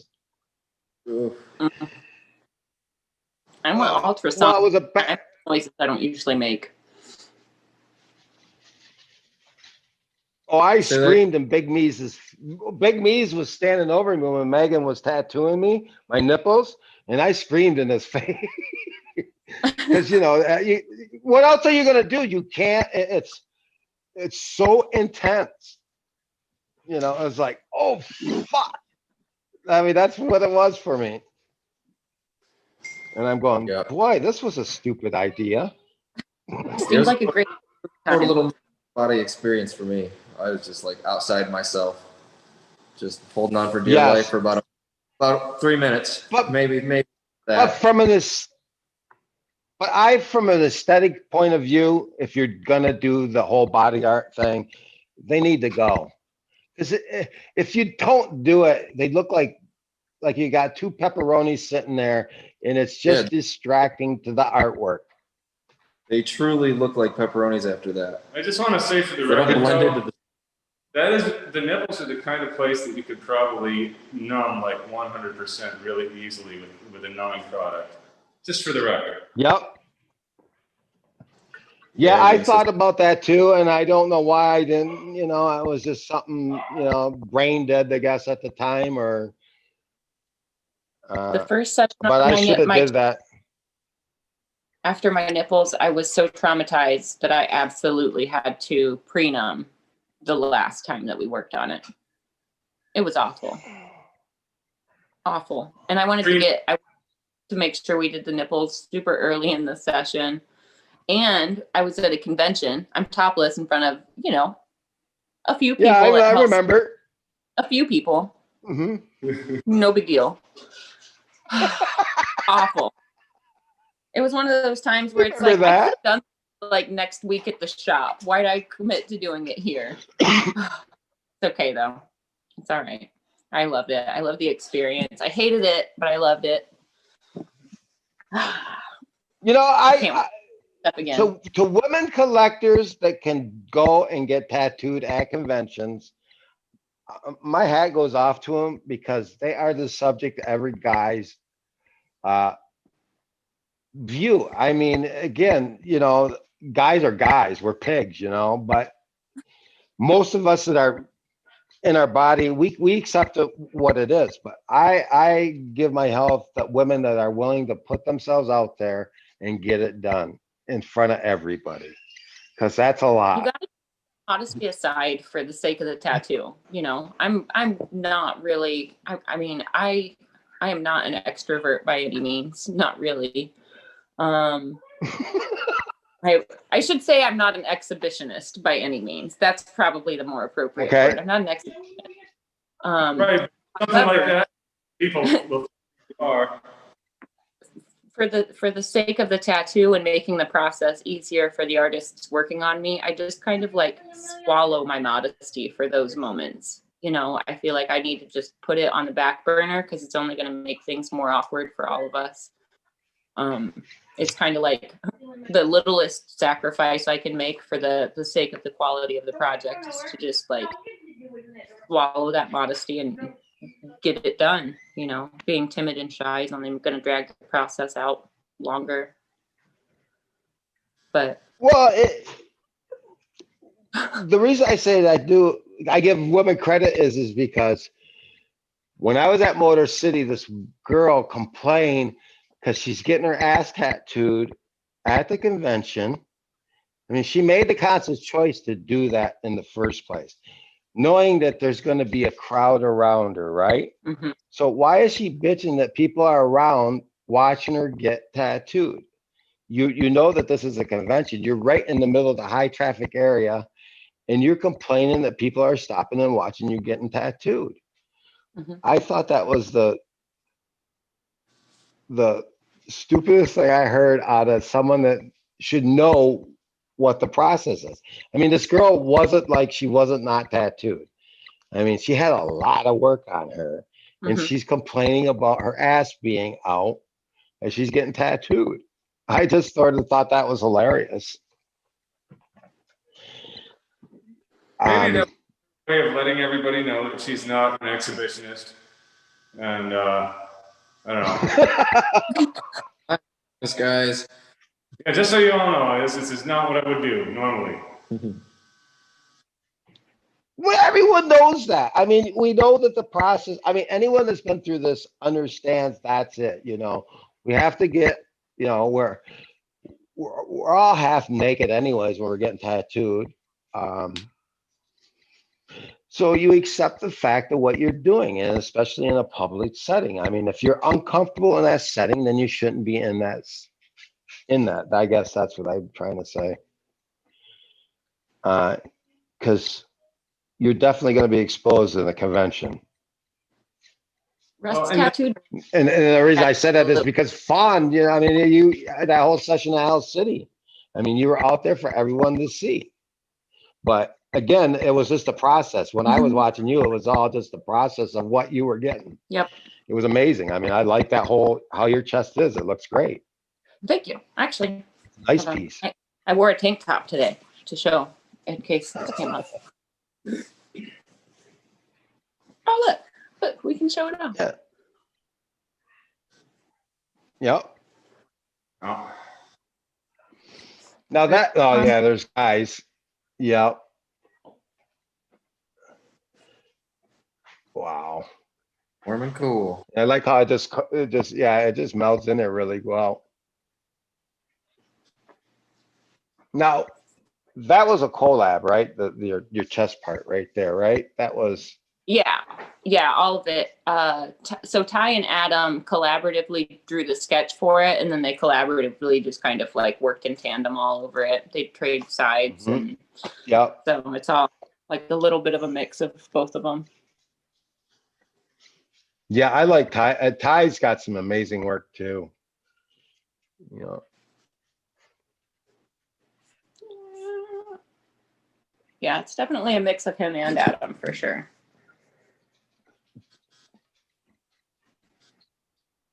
And then like this Jay bone Grip. structure here, this is actually like what the nipples are made out of on mine. So there's like a little bit of pink still showing through, and they pulled like some pink colors into the tattoo around it. So my nipples are like both tattooed and kind of camouflaged in instead of being blacked out. So I think that was kind of a thoughtful way to handle it, and also not torture me. It was a rough couple of days, man. But again, if like you're gonna collect, in my chest too. really? Yeah, because it's like the same colors and textures, but a nautilus, alien nautilus. Okay, dressed again. The beauty about Biomech is that it's allowed for so many different artists to showcase so many different styles of it. That was the problem. I could never settle on one person. I mean, Guy was really one of the first ones, and I regret that I never actually tried to get something from him. But there were so many to choose from. You know, Carson Hill does some amazing work. And when he got hurt, he was one of the ones I was going to try to get, but he got hurt and he couldn't do anything. And then Ty, I like Ty's work. I like Paco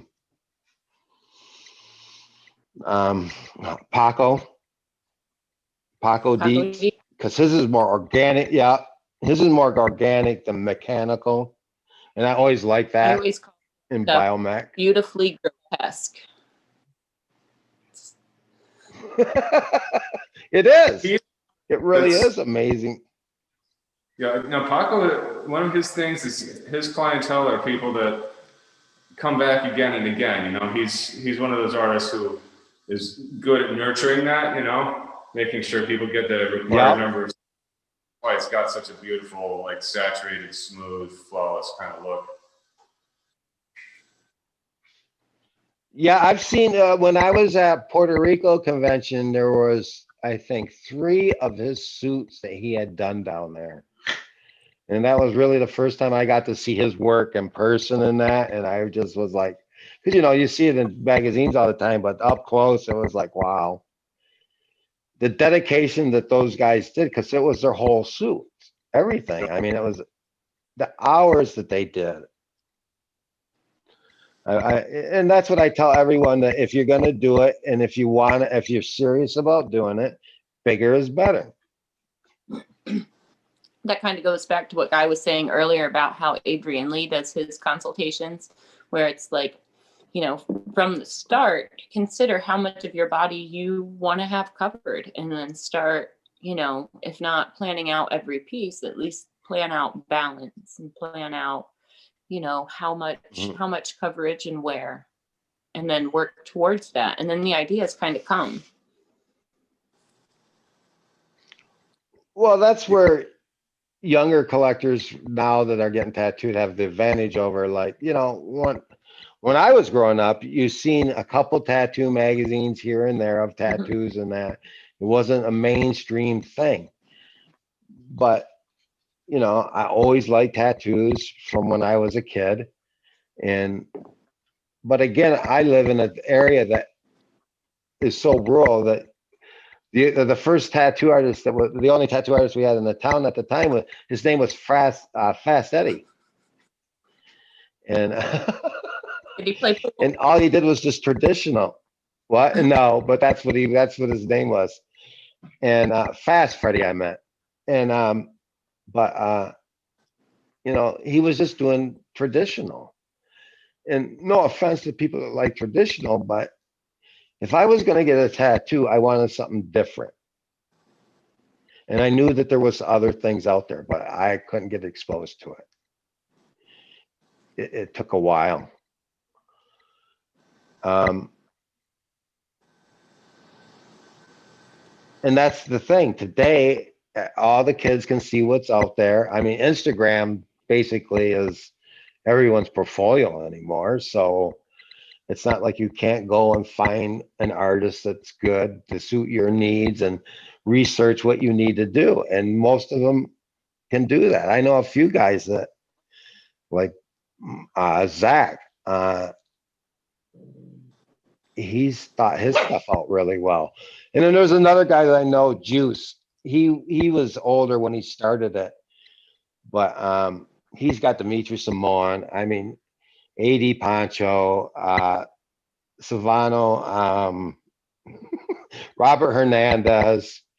I said Dimitri Simon, right? Because he's got a whole sleeve by him, and he's got a huge. His back was done by Victor Portugal. He's got a whole chest. His whole front, half of his front is Carlos Torres. Yeah, he's just got an amazing thing. And how he started was working with Dimitri. His first tattoo was his sleeve. 8 days with Dimitri. And he started off, and that's how he did it.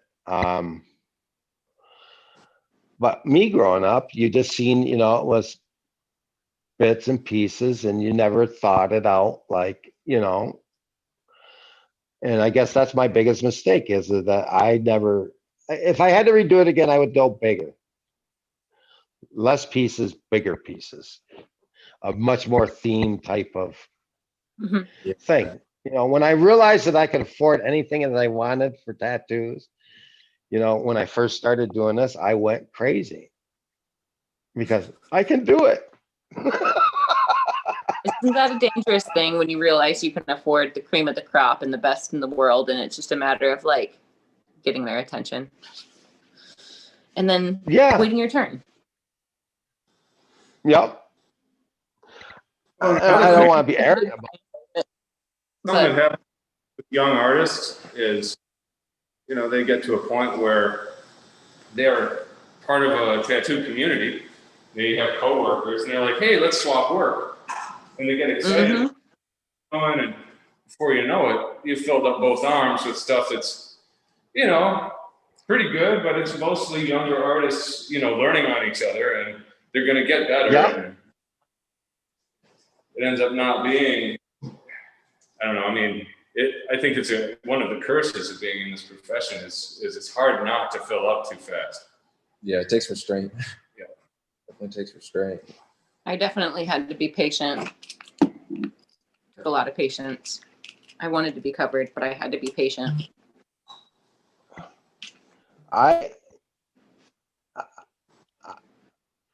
I went into this just to get in a few really good pieces. That's what my all intention was, but I couldn't stop. It was like every new one was like, wow, I want more of that. It looks amazing, and I just like doing it. You know, I mean, part of the thing of the process is after you're done with it, you have a high from getting tattooed. All the endorphins in that. rushing in that. I like that feeling after I'm done getting tattooed. It's a pleasant Absolutely. feeling. So many things coming together at the end. You know, you're not feeling pain, but you're also just so stoked that you don't have to feel any more pain, and just a huge endorphin Yep. rush from just it being over. Also, there's a From rush sin. from that sense of vision fulfillment. You know, Oh yeah. you push to do something, you Yes. did it, you challenge, and you get to this artist, and you know, you got through it, and You so beat you've got Goliath. this physical, mental, emotional, almost spiritual kind of high at the end of that. And of course, you're going to have visions for more. Of course, you know, especially if you're getting tattooed at conventions. What are the odds that you're not going to find a new artist you've never heard of before? You're going to meet them. They're going to come to the artist that's working on you at the booth. Yeah, down there, you're going to be like, hey, let me see shit. So, you know, that's going to happen. So even if you started out thinking, oh, I'm just going to, just one, just a couple. That's sort of silly, you know. And that's I actually felt like that when I had my collab with Anam and Megan, and the sense of accomplishment just that I finished that. I was able to sit for it. It's a huge piece on my ribs. Yeah, I felt really proud of myself after doing that. That I could actually endure that whole month, that much pain to get what I wanted. That was a big thing for me. It was a huge sense of accomplishment. I mean, look I'm forward. sure fun with her back. Yeah, I look I forward mean, to once those your back was done, yeah, you do. the moments of accomplishment when it's finally like I've made the commitment both like spiritually and financially, and then the 2 years of traveling back and forth, and then the 2 days back to back, and all the times that I healed and recovered, and all the growth and all the life experiences in between, like when it all culminates and it's finally wrapped up, it's like it's not just like a milestone for the tattoo, but it's like this milestone with my whole like evolution of me. You know, that's a period of life that's now like buttoned up and on to the next. So like as soon as my back was finished, like, well, I've got these armpits. Now the next milestone is completing the torso.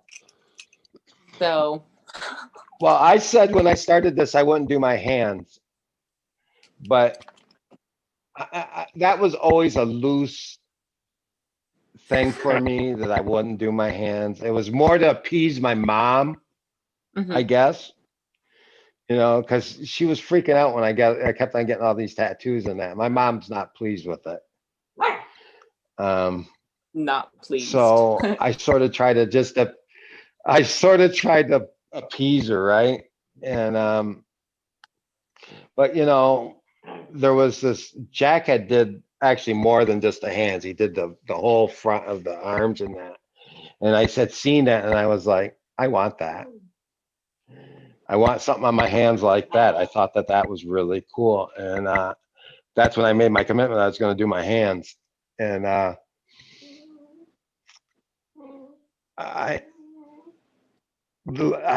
took a lot of shit from people who are going, you said you never do your hands. And I go, well, yeah, I said I probably wouldn't do my hands.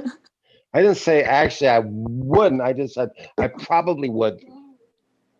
So, and like my neck is a definite no. But there's a but in there because I always said nothing above the neck. But there's a part of me that probably thinks I'll do my dome. I will do my head.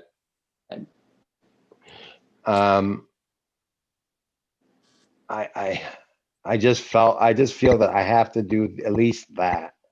No neck, but I can do my dome. But my neck, I just don't want it. I used to say I would never do anything above the collar. And then I was like, well, I'm just going to do my head, but I'm going to keep it behind the hairline. And then that turned into like, well, now I've got to connect my shoulders to the tattoos on my head. Like they can't just be floating there. So it evolves. It happens. Yeah, but the back of the neck, I consider that more your back than your neck. If you do the back of your neck, because your hair still covers it up. Already. I don't feel like neck tattoo really. What's that? You cut out a second. Yeah. Yeah, you know, the thing about like getting your hands tattooed, you know, people see that you're tattooed, but it's not the same kind of distraction as having a neck tattoo, right? Exactly. But now, I've got a young daughter, school age, and you know, every now and then there's that trip to the principal's office or whatever, although she's being homeschooled right now. But you know, there were quite a few of those principal office visits for a while there, and I remember thinking, even though I'm sitting there with completely visible tattoos, I don't hide any of it, you know, and they know what we do for a living, and it was always a respectful relationship, but I still felt glad that I didn't have a neck tattoo at the time, because I just thought it would be distracting from the conversation.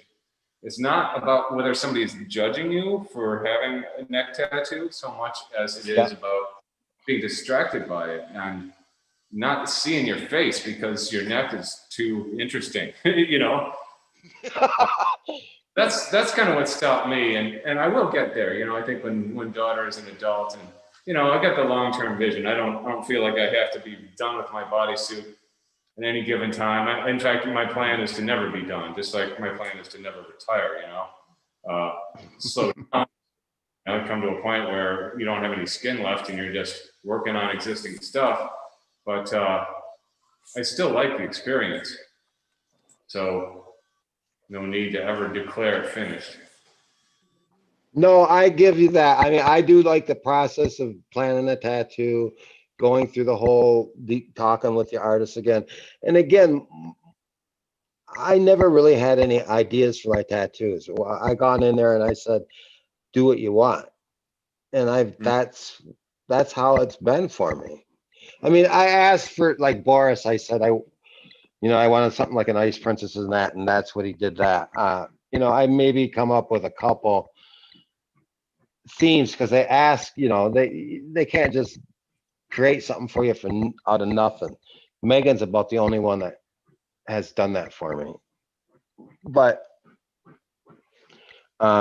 again, it's always up to the artist interpretation. I don't give them much input. I have never changed the design of my tattoo, not once. I've always been happy with what they presented in front of me. I've never felt that it was a subpar effort on their part. I always thought they went above and beyond what was called for.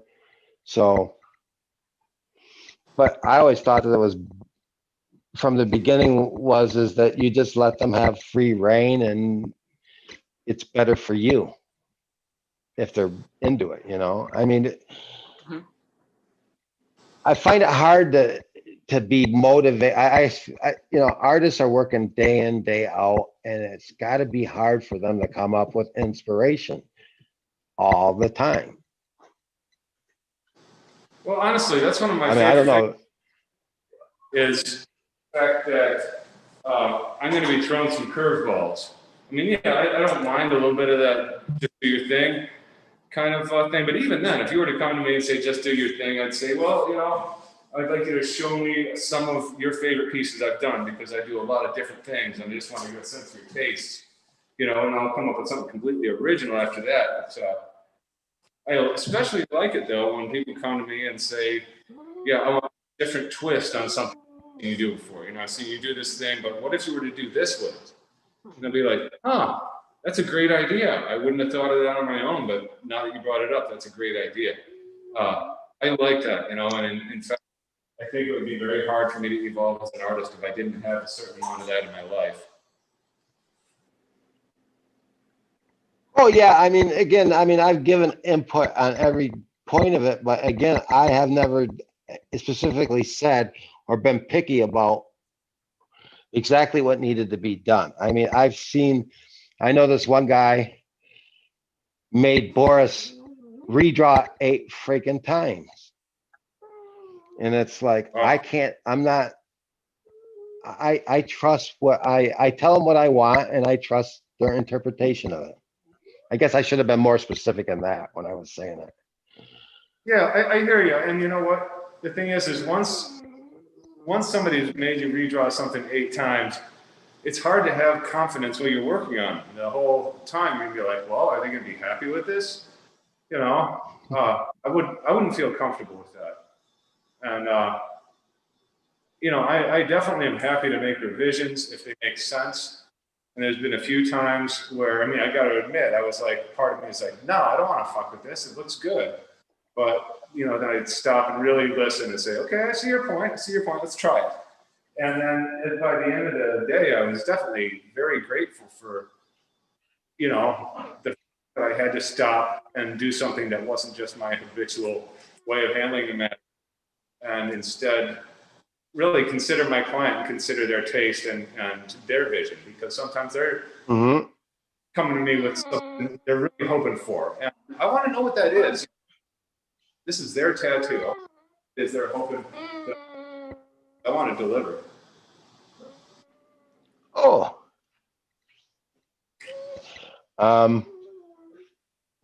Yeah, I mean, again, it's not like I just go to the artist and say, you know, do your thing. I mean, you know, I do have. Right, you're giving them. I give them an idea, but you know, it's after that I let them do it. I'm not an artist. I pick them for a specific reason, their style. Yeah. Well, you know, I think the thing is you may just have a really good sense, like when you approach an artist, you know you want their work, you know you like what they do, you have a good sense of what to ask them for that's going to give you their look, you know, and so once there's no need to have revisions, right? Because they're already serving now. Yep. You know, I mean, I got a couple pieces. Hanging in there. Are you like readjusting, trying to find comfortable? How are you doing? Me? Ooh. Yeah. How was it on the front line? Oh, I'm doing good. It's bad. I don't know. Bactine sets in pretty fast, and we work an area, it hurts, and then we Bactines it, and then it doesn't hurt. I also think that Then it's a new Jordan is spot. benefiting from this distraction of co-hosting this podcast. I truly am. It's helping time fly by and listen to you guys, especially. That's the one thing that I like about conventions is that your friends are there and they can sometimes just give you a distraction from what's going on. Yeah. Because, you know, if you're at a studio, you don't bring your friends with you. You're there with the artists and that. And, you know, the way I get tattooed, when I start hurting, I clam up. I just try to get into my little space and just try to work through it. I can't, you know, unless I've got friends around me that can distract me from it, you know. I wallow in my pain when I'm in a studio. That's how I feel. I kind of clam up when I'm in pain, but it's nice having you guys and having this whole thing to kind of talk. I've definitely noticed that across the session, there's like an ebb and a flow. Like in the beginning, people are going to talk a little bit more. They're getting into the pace, and eventually, they're just slowing down with the talking, and they're going to go inward a little bit to deal with it. At the end, towards the very end. That sounds like me exactly. Yeah, but that last hour, I feel like it's my job to bring that conversation back and try to just keep them engaged. And it's been a little harder now that we're, you know, not encouraging people to bring friends to the studio anymore and that kind of thing. Because then, it's harder to keep those distractions going. But sometimes it's worth it, you know. I mean, it's like, you know what, this person's going to get through the session a lot better if they've got somebody here to provide moral support. There's magic in choosing the right tattoo buddy, though. You can't take just anybody to an all-day tattoo session. You got to have like a teammate, somebody who's going to get you snacks, Advil, fruit roll-ups. Right. Thanks, Emily. and who isn't going to get bored and restless where you feel like, oh shit, now I have to entertain them while I'm going through this. All right. Yeah, I think that would be kind of a pain for the person going through a tattoo to have to sit and worry about someone else, being super antsy and stuff. But I know you're sitting through a tattoo with other people, you tend to get a little antsy and you realize, oh shit, it's like watching paint dry. Yeah. Yeah, it's definitely. Well, Puerto Rico, I got distracted with Megan was tattooing my back, and we were in Puerto Rico. It was a party. We were all having a good time in that, and I didn't sit very well for that session at Puerto Rico. There was too many things going on in my vision that I couldn't get into that space of getting tattooed. I wanted to be with them and just not in the moment of getting tattooed. So we did about 6 hours, and Megan was like, I looked at her and I'm going, I can't do this anymore. I'm done. Yeah. I've tapped probably 3 times out of my whole time getting it. One, I tried it when I shouldn't have. My back was hurting me, and that was a mistake.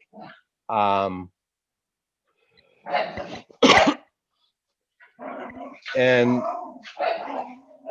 Megan, I've tapped with her twice. Twice. And the only reason is because I know that I can go back to her, and it was never going to get done that first session anyways, but I wasn't. Megan will keep going on and on if you let her. She'll go as long as you're able to do it, she'll keep doing it. And so you sort of have to stop her. Mm-hmm. It's good when you've got that passionate that the work just flows, and it's almost a chore to stop the process. That's when you found the right artist and the right project for that artist. When it becomes like a meditative thing for the artist doing it.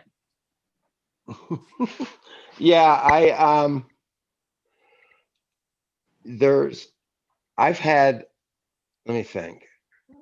How many multiple sessions have I had where they've done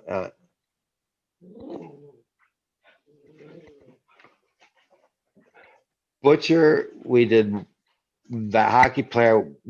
It took longer than 1 session, and the only reason why was because we were at Empire State and they shut everything down at 7 that day. Absolutely. Yeah. You expect to be going on and on, right?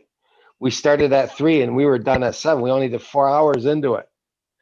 So, and they weren't letting you stay. So, we had to go back and do it again. That was a forced session.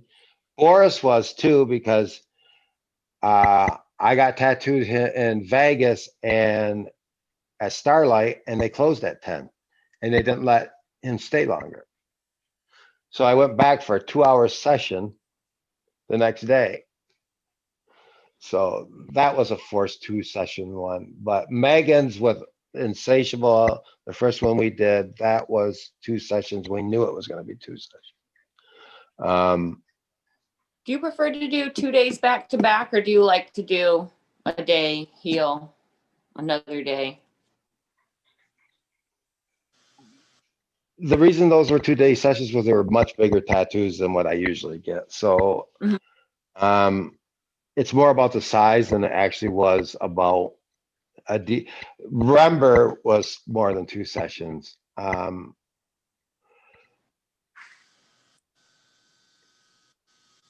Again, if you're going over a tattoo a second time, that second pass, it hurts more than the first time you get it done. So I guess no, not really. I just wonder, for some of my big ones, I feel like if I had to choose between 2 people working on me at the same time all day or 2 days back to back, I think I would choose 2 people at once for 1 day. And that's the best way. Yep. I would do Megan and Anam again on a big project.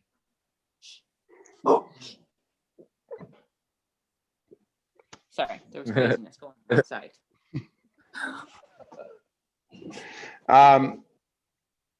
I would definitely do, if I had the space to do another session like that again, I would do 2 people at once and get it all done with.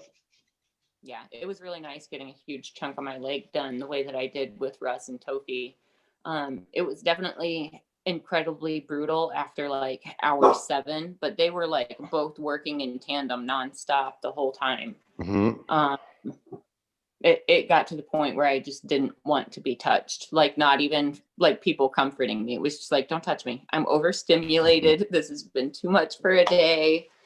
But then the next day I was fine. I feel like afterwards my body wasn't quite as exhausted as when I do 2 days back to back. I feel like. Well, and Am and Megan, we did that at Solon Studios and they did a time lapse on it. And so they had to set that up. We didn't really get started until late. Okay, I had booked my flight the next day because I figured, we would get in there around noon and we get it done and I'd be able to sleep normal and that. Well, this tattoo didn't get done until 4:00 in the morning. My flight left at 7:00. So I was exhausted. I had to run to the hotel, pack my stuff, and run to the airport after it. So I didn't really I had that little relaxation after getting it done in that. And, we did it. I'm proud of that. But then I had to make the So mad dash to the airport. that you're at the airport and you're getting on and off planes and changing like elevation and pressure while your body is swelling. Yep. I bet that was incredibly uncomfortable. It was. I had to take off my Sanoderm when I landed because I had a layover in Houston. It hurt so bad that I had to take my Sanoderm off because I knew I was only going to be a couple hours before I got home and I could reapply it. So I was okay with doing that, but I had to take it off because it would hurt so bad being on. Like you said, the swelling. I can only imagine. So every time I've gotten tattooed, I travel a lot to get worked on, but I drive. And I think one of the variables is actually like going in and out of the airport, being around all the people with the new wound, and then the pressure change. I just feel like, especially on my leg, on my lower leg, I realized how much of a variable swelling can be for some sessions. Not all, but occasionally it's really a challenge just to deal with swelling and to be able to function. So I can only imagine how much worse that would be getting on a plane immediately after. And no sleep. Well, I can tell you because Randy did my right leg, the outside of my calf at Inked Out, New Jersey, and I flew out the next day. And he was telling me, don't walk. You need to not be walking and that. And I'm looking at him, I got to fly home tomorrow. He's going, oh, you're going to hurt there. So we get there and I get on a plane. Well, that was the second one I got. For some reason, I forgot how getting up from sitting and the blood rushes to that tattoo and that throbbing you get. Throb, yes. Oh. Yep. Well, when I landed in Detroit and had to get up from that, it took 8 minutes for me to be able to get up, let that throb subside, and be able to walk off that plane. And again, you normally it's only maybe a minute that you have to wait for that throb to go away. But it took me 8 minutes before I could fully move. believe you. Oh, it was throbbing so bad. I actually thought it was going to explode. I'm like, seriously? And that's what no one tells you this shit. Sometimes the swelling after the tattoo hurts worse than the tattoo process. Like I've been like 4 hours post tattoo session. And that's when my ears start ringing. And that's when I start getting tunnel vision. It's like, I've already had a plate of spaghetti. Where is the shock coming from? It's like, oh, the throb that I'm trying to ignore. Well, what I laugh about it is that, yeah. As you got older, people started telling you more and more stuff. What to expect as you got tattooed, but you go into this so new that these things happen to you, and you're like, "What the fuck is up with this?" I'm grateful that I was able. What I was grateful for is that I met people that were collecting at convention early on. I mean, I got the first tattoo convention I ever got tattooed at was Hell City, and I met a couple people there, and they were able to tell me what to expect, and I'm grateful for that, for them even telling me what to expect, because you go into this pretty blind, not expecting how it is, and the biggest thing about tattoos is, sure, it gets hurting, but the worst part for me is healing them.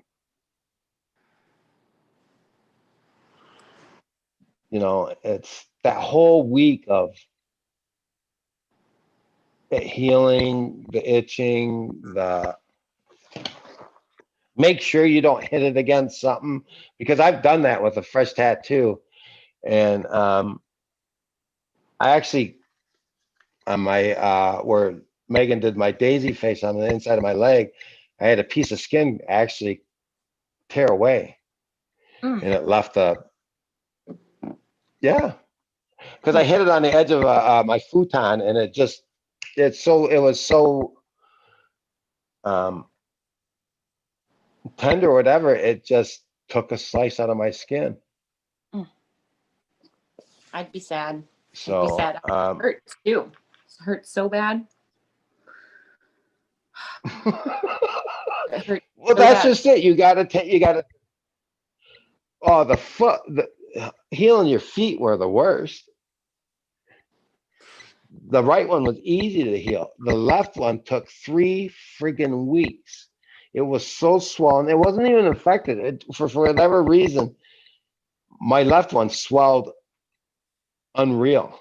I don't know why, but it just did. Really bad too. I wonder if there's a connection with that. If like that's a normal thing that the left foot tends to swell more, like maybe something with the circulatory system.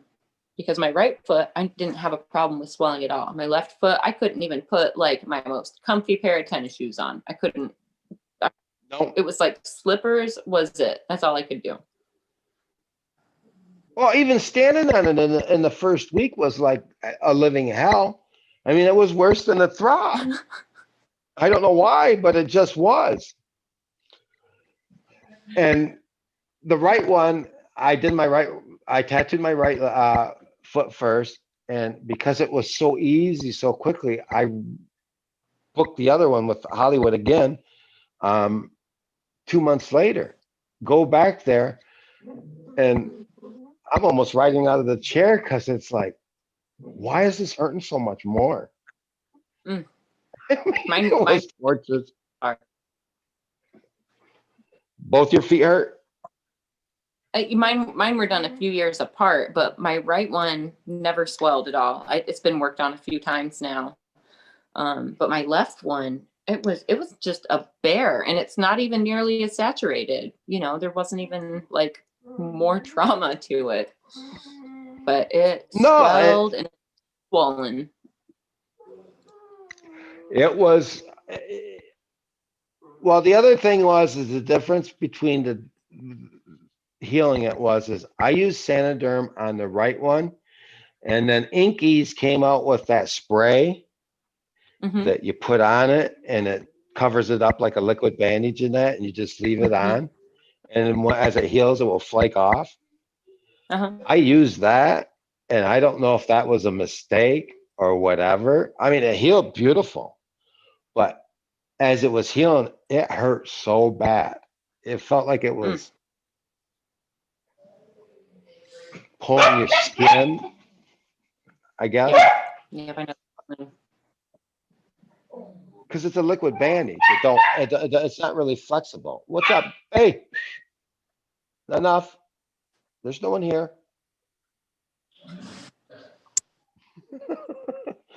Our dogs But, are running the show again. No, yeah, I think they heard my wife and they're just waiting. I don't know. All right, girls, what you want?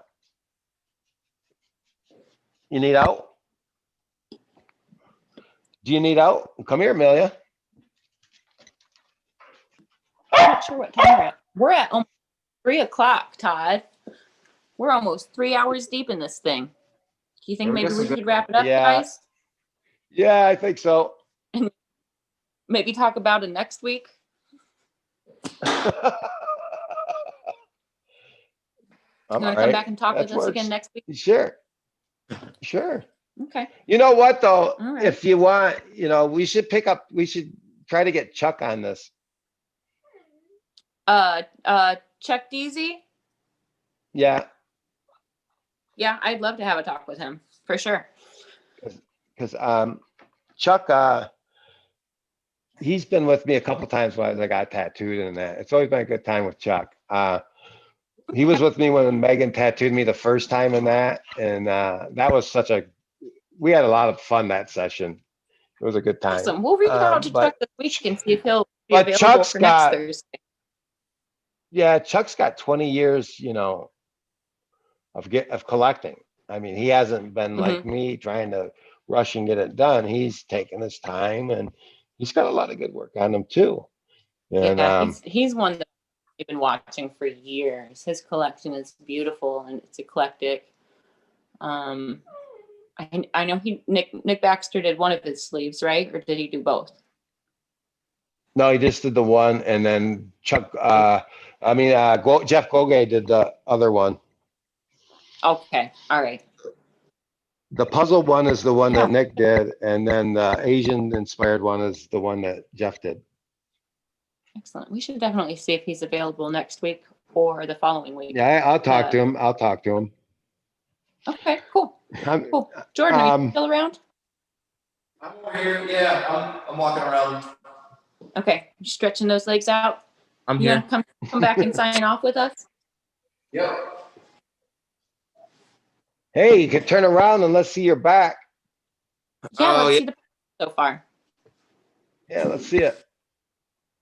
Hey, give me a second and I'll feature the.